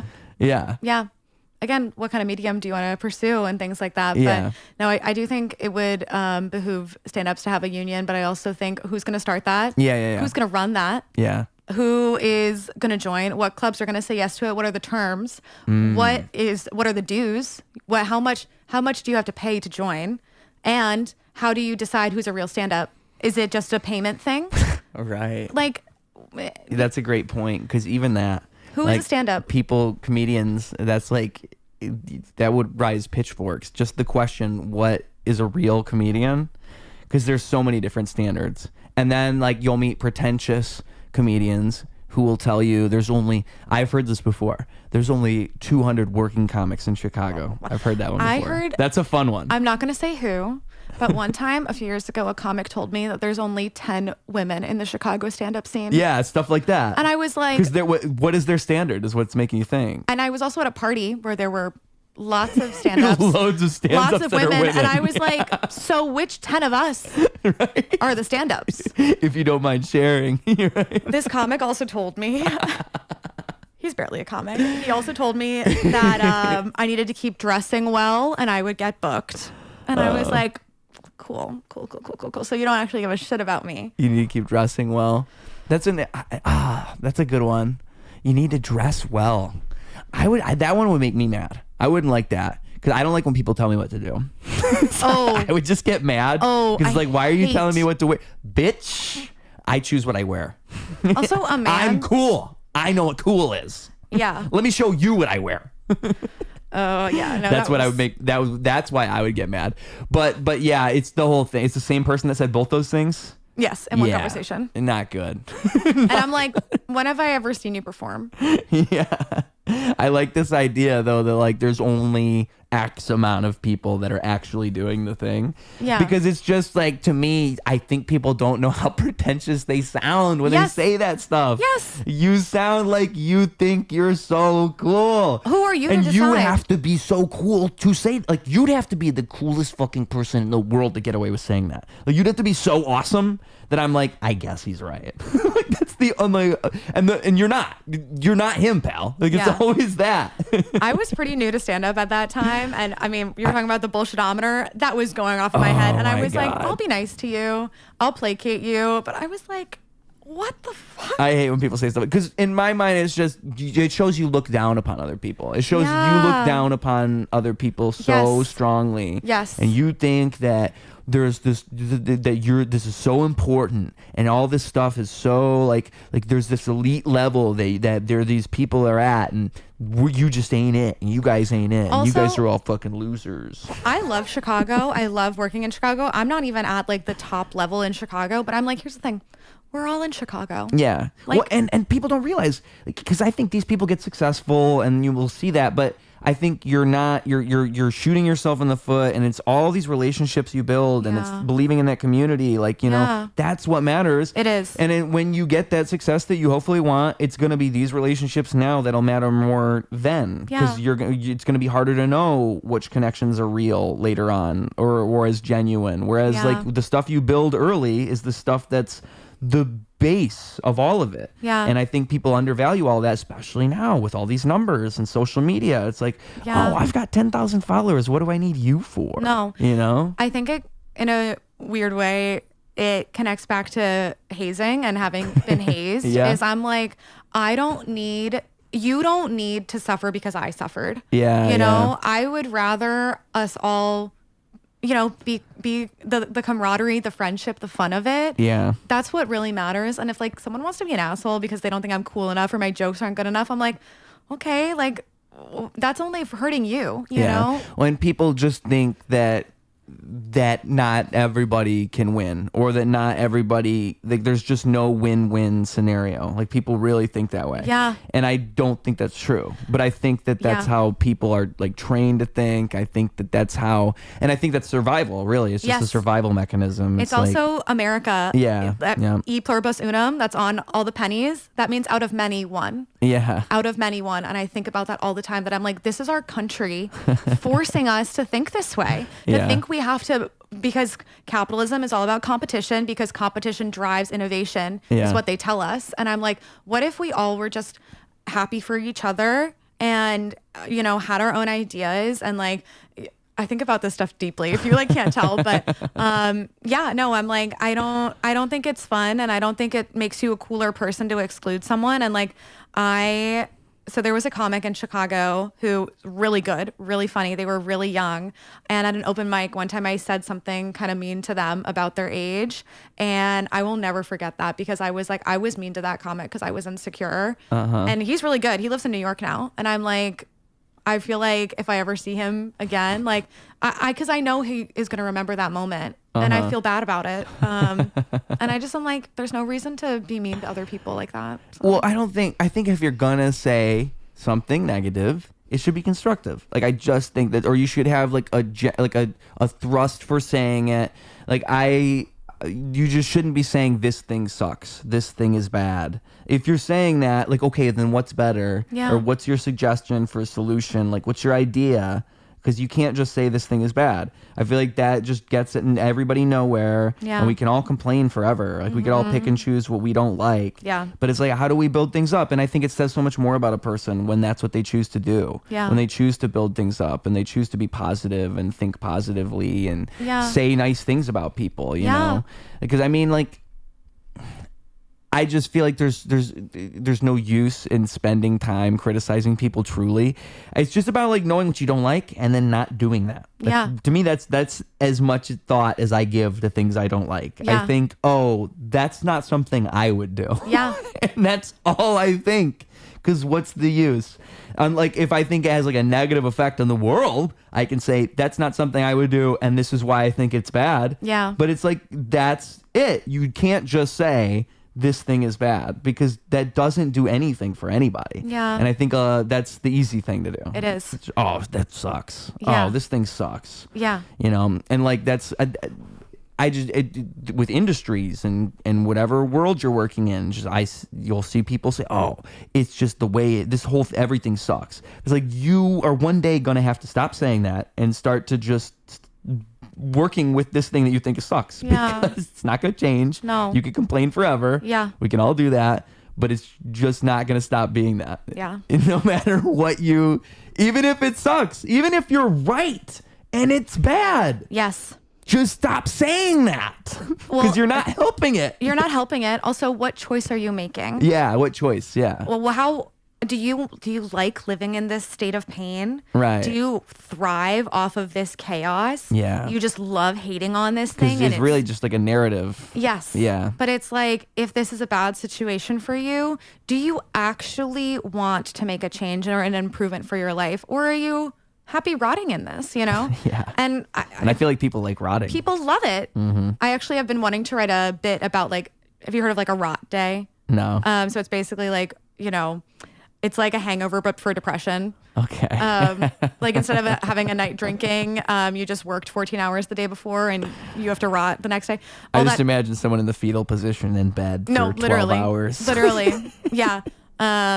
So there's more there I want to explore, but I forget why I brought this up. Rot day, productivity. Just being so burnt out and like not being able to move forward. But yeah, all that to say is like, what choices do you want to make? How do you want to live your life? If you want to live that way, cool. Yeah. Cool. Do that. I probably don't want to hang out with you. Yeah. And I'm honestly the shit. So we've been talking for like 3 hours. I honestly have to go soon, but oh, that's all good. Yeah. Yeah. So, I mean, how much time do you have? Just like a couple minutes? Yeah. Let's keep talking for a little bit. Yeah. The very end of this show, we always do the same thing. Okay. So my core audience is obviously 3 to 5 year olds. Okay. That's who watches this show. Children. Yeah. Because I'm a good role model. And, you know, as you can see, we know all about supplements that the kids should take. Take all of the supplements. Don't ask your mom. Order them on Amazon right away. Yep. Yeah. You know how to get her card. It's sitting right there on the kitchen table. So at the very end, we give the kids advice. All right. Advice for the children. We've proven we are wise adults. We have went through life and we have gained knowledge. And now this knowledge will be bestowed upon the children. Now, I don't know what knowledge you've got. It's going to come out of your brain. You're going to provide it to them. It's something that I can't even see coming. And also, the social media is where people can find you, the place they see your face. They've heard us talk for this long. They might as well hear you talk for a little bit longer. But I don't know where they're going to go. You got to tell them the floor is yours. All right. Well, my Instagram is at the Claire Malkie, TheClaire And that's also my YouTube. I have TikTok, but I don't really use it as much. Maybe I should. But my advice for the children, this is a tough one. Okay. Nothing is going to save you. Ooh. Nothing is going to save you. That person is not going to save you. That grade is not going to save you. Succeeding in stand-up comedy is not going to save you. 10 million followers on Instagram is not going to save you. All of those things are amazing accomplishments, but are you happy with your life today? I've been very much recently learning this lesson, and that when the goalpost keeps moving, you're belittling all the things you have accomplished. When you say, oh, but I haven't done this. But think about all the things you did do, you know? So nothing will save you. And that doesn't mean don't work hard. It just means be honest with yourself about why you're doing things. All right. Look at that. Yeah. Motivational. I mean, you said what guidance I have for the kids. I know. So. You know, it's funny because it's like a comedy show, and you'd think that I present that at the end, most people would have a jokey answer. Like, that is like half of where like the motivational clips, if you scroll on the channel, come from. It's like the very end when I ask people to do that. Yeah. It's always like, just be yourself and follow your dreams. It's like the sweetest thing in the world every time. Yeah. I'm so glad I came up with that. Well, you said it's like for you the always kids. get such a heartfelt moment at the end. Like, I know, but you'd think people would joke. You'd think people would be like, oh, this is a bit. I'm going to treat it like it's funny. They never do. They always do what you did, where it's like, you know what? I'm going to be real. I'm going to give them something real. And I just love it because it's just the heartfelt ending that we all need, you know? I was thinking about this halfway through recording where I was like, I don't think I'm being very funny right now. And honestly, I'm kind of not a funny person. Like, I sometimes miss things. I feel like I have to practice my wit, but I was like, maybe this is something else I need to work on, is being funnier in my day-to-day life. Maybe. Because like, well, I have to go soon. But at my day job, when people find out I'm a comic, they're like, Claire, I would have never thought you're so serious and so good at your job. And I was like, yeah, bitch, I don't want you to know about my comedy. Like, right. So, but maybe that's good. Maybe that's good because maybe they're just two completely separate worlds. Yeah. Keep them completely separate. It doesn't have to be the same. Because like, I try to think about it, like what I try to foster is an environment where people don't have to be on or feel like they're doing anything, because I'm not doing that. Yeah. And so I think if I lead that way, it's fine. Because I mean, I could just as easily make it about, oh, I'm a rapper and I want everybody to know that. But I feel like it's best if I don't and I just leave that all alone. Yeah. And then we're just everything's all cool, casual, but then out of nowhere, you hear the greatest rap of all time. Yeah. And you're like, and you just don't even know what happened. Yeah. So that's kind of my method.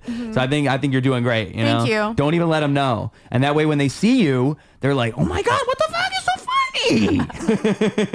People do say that a lot to me. They were like, was that you on stage? And I'm like, yeah. Exactly.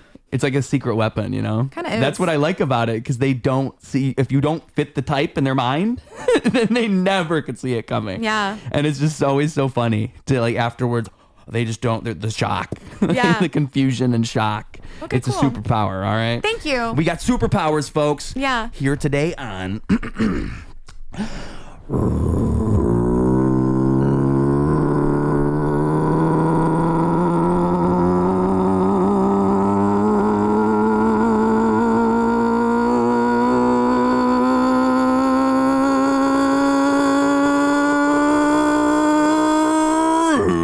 Radio.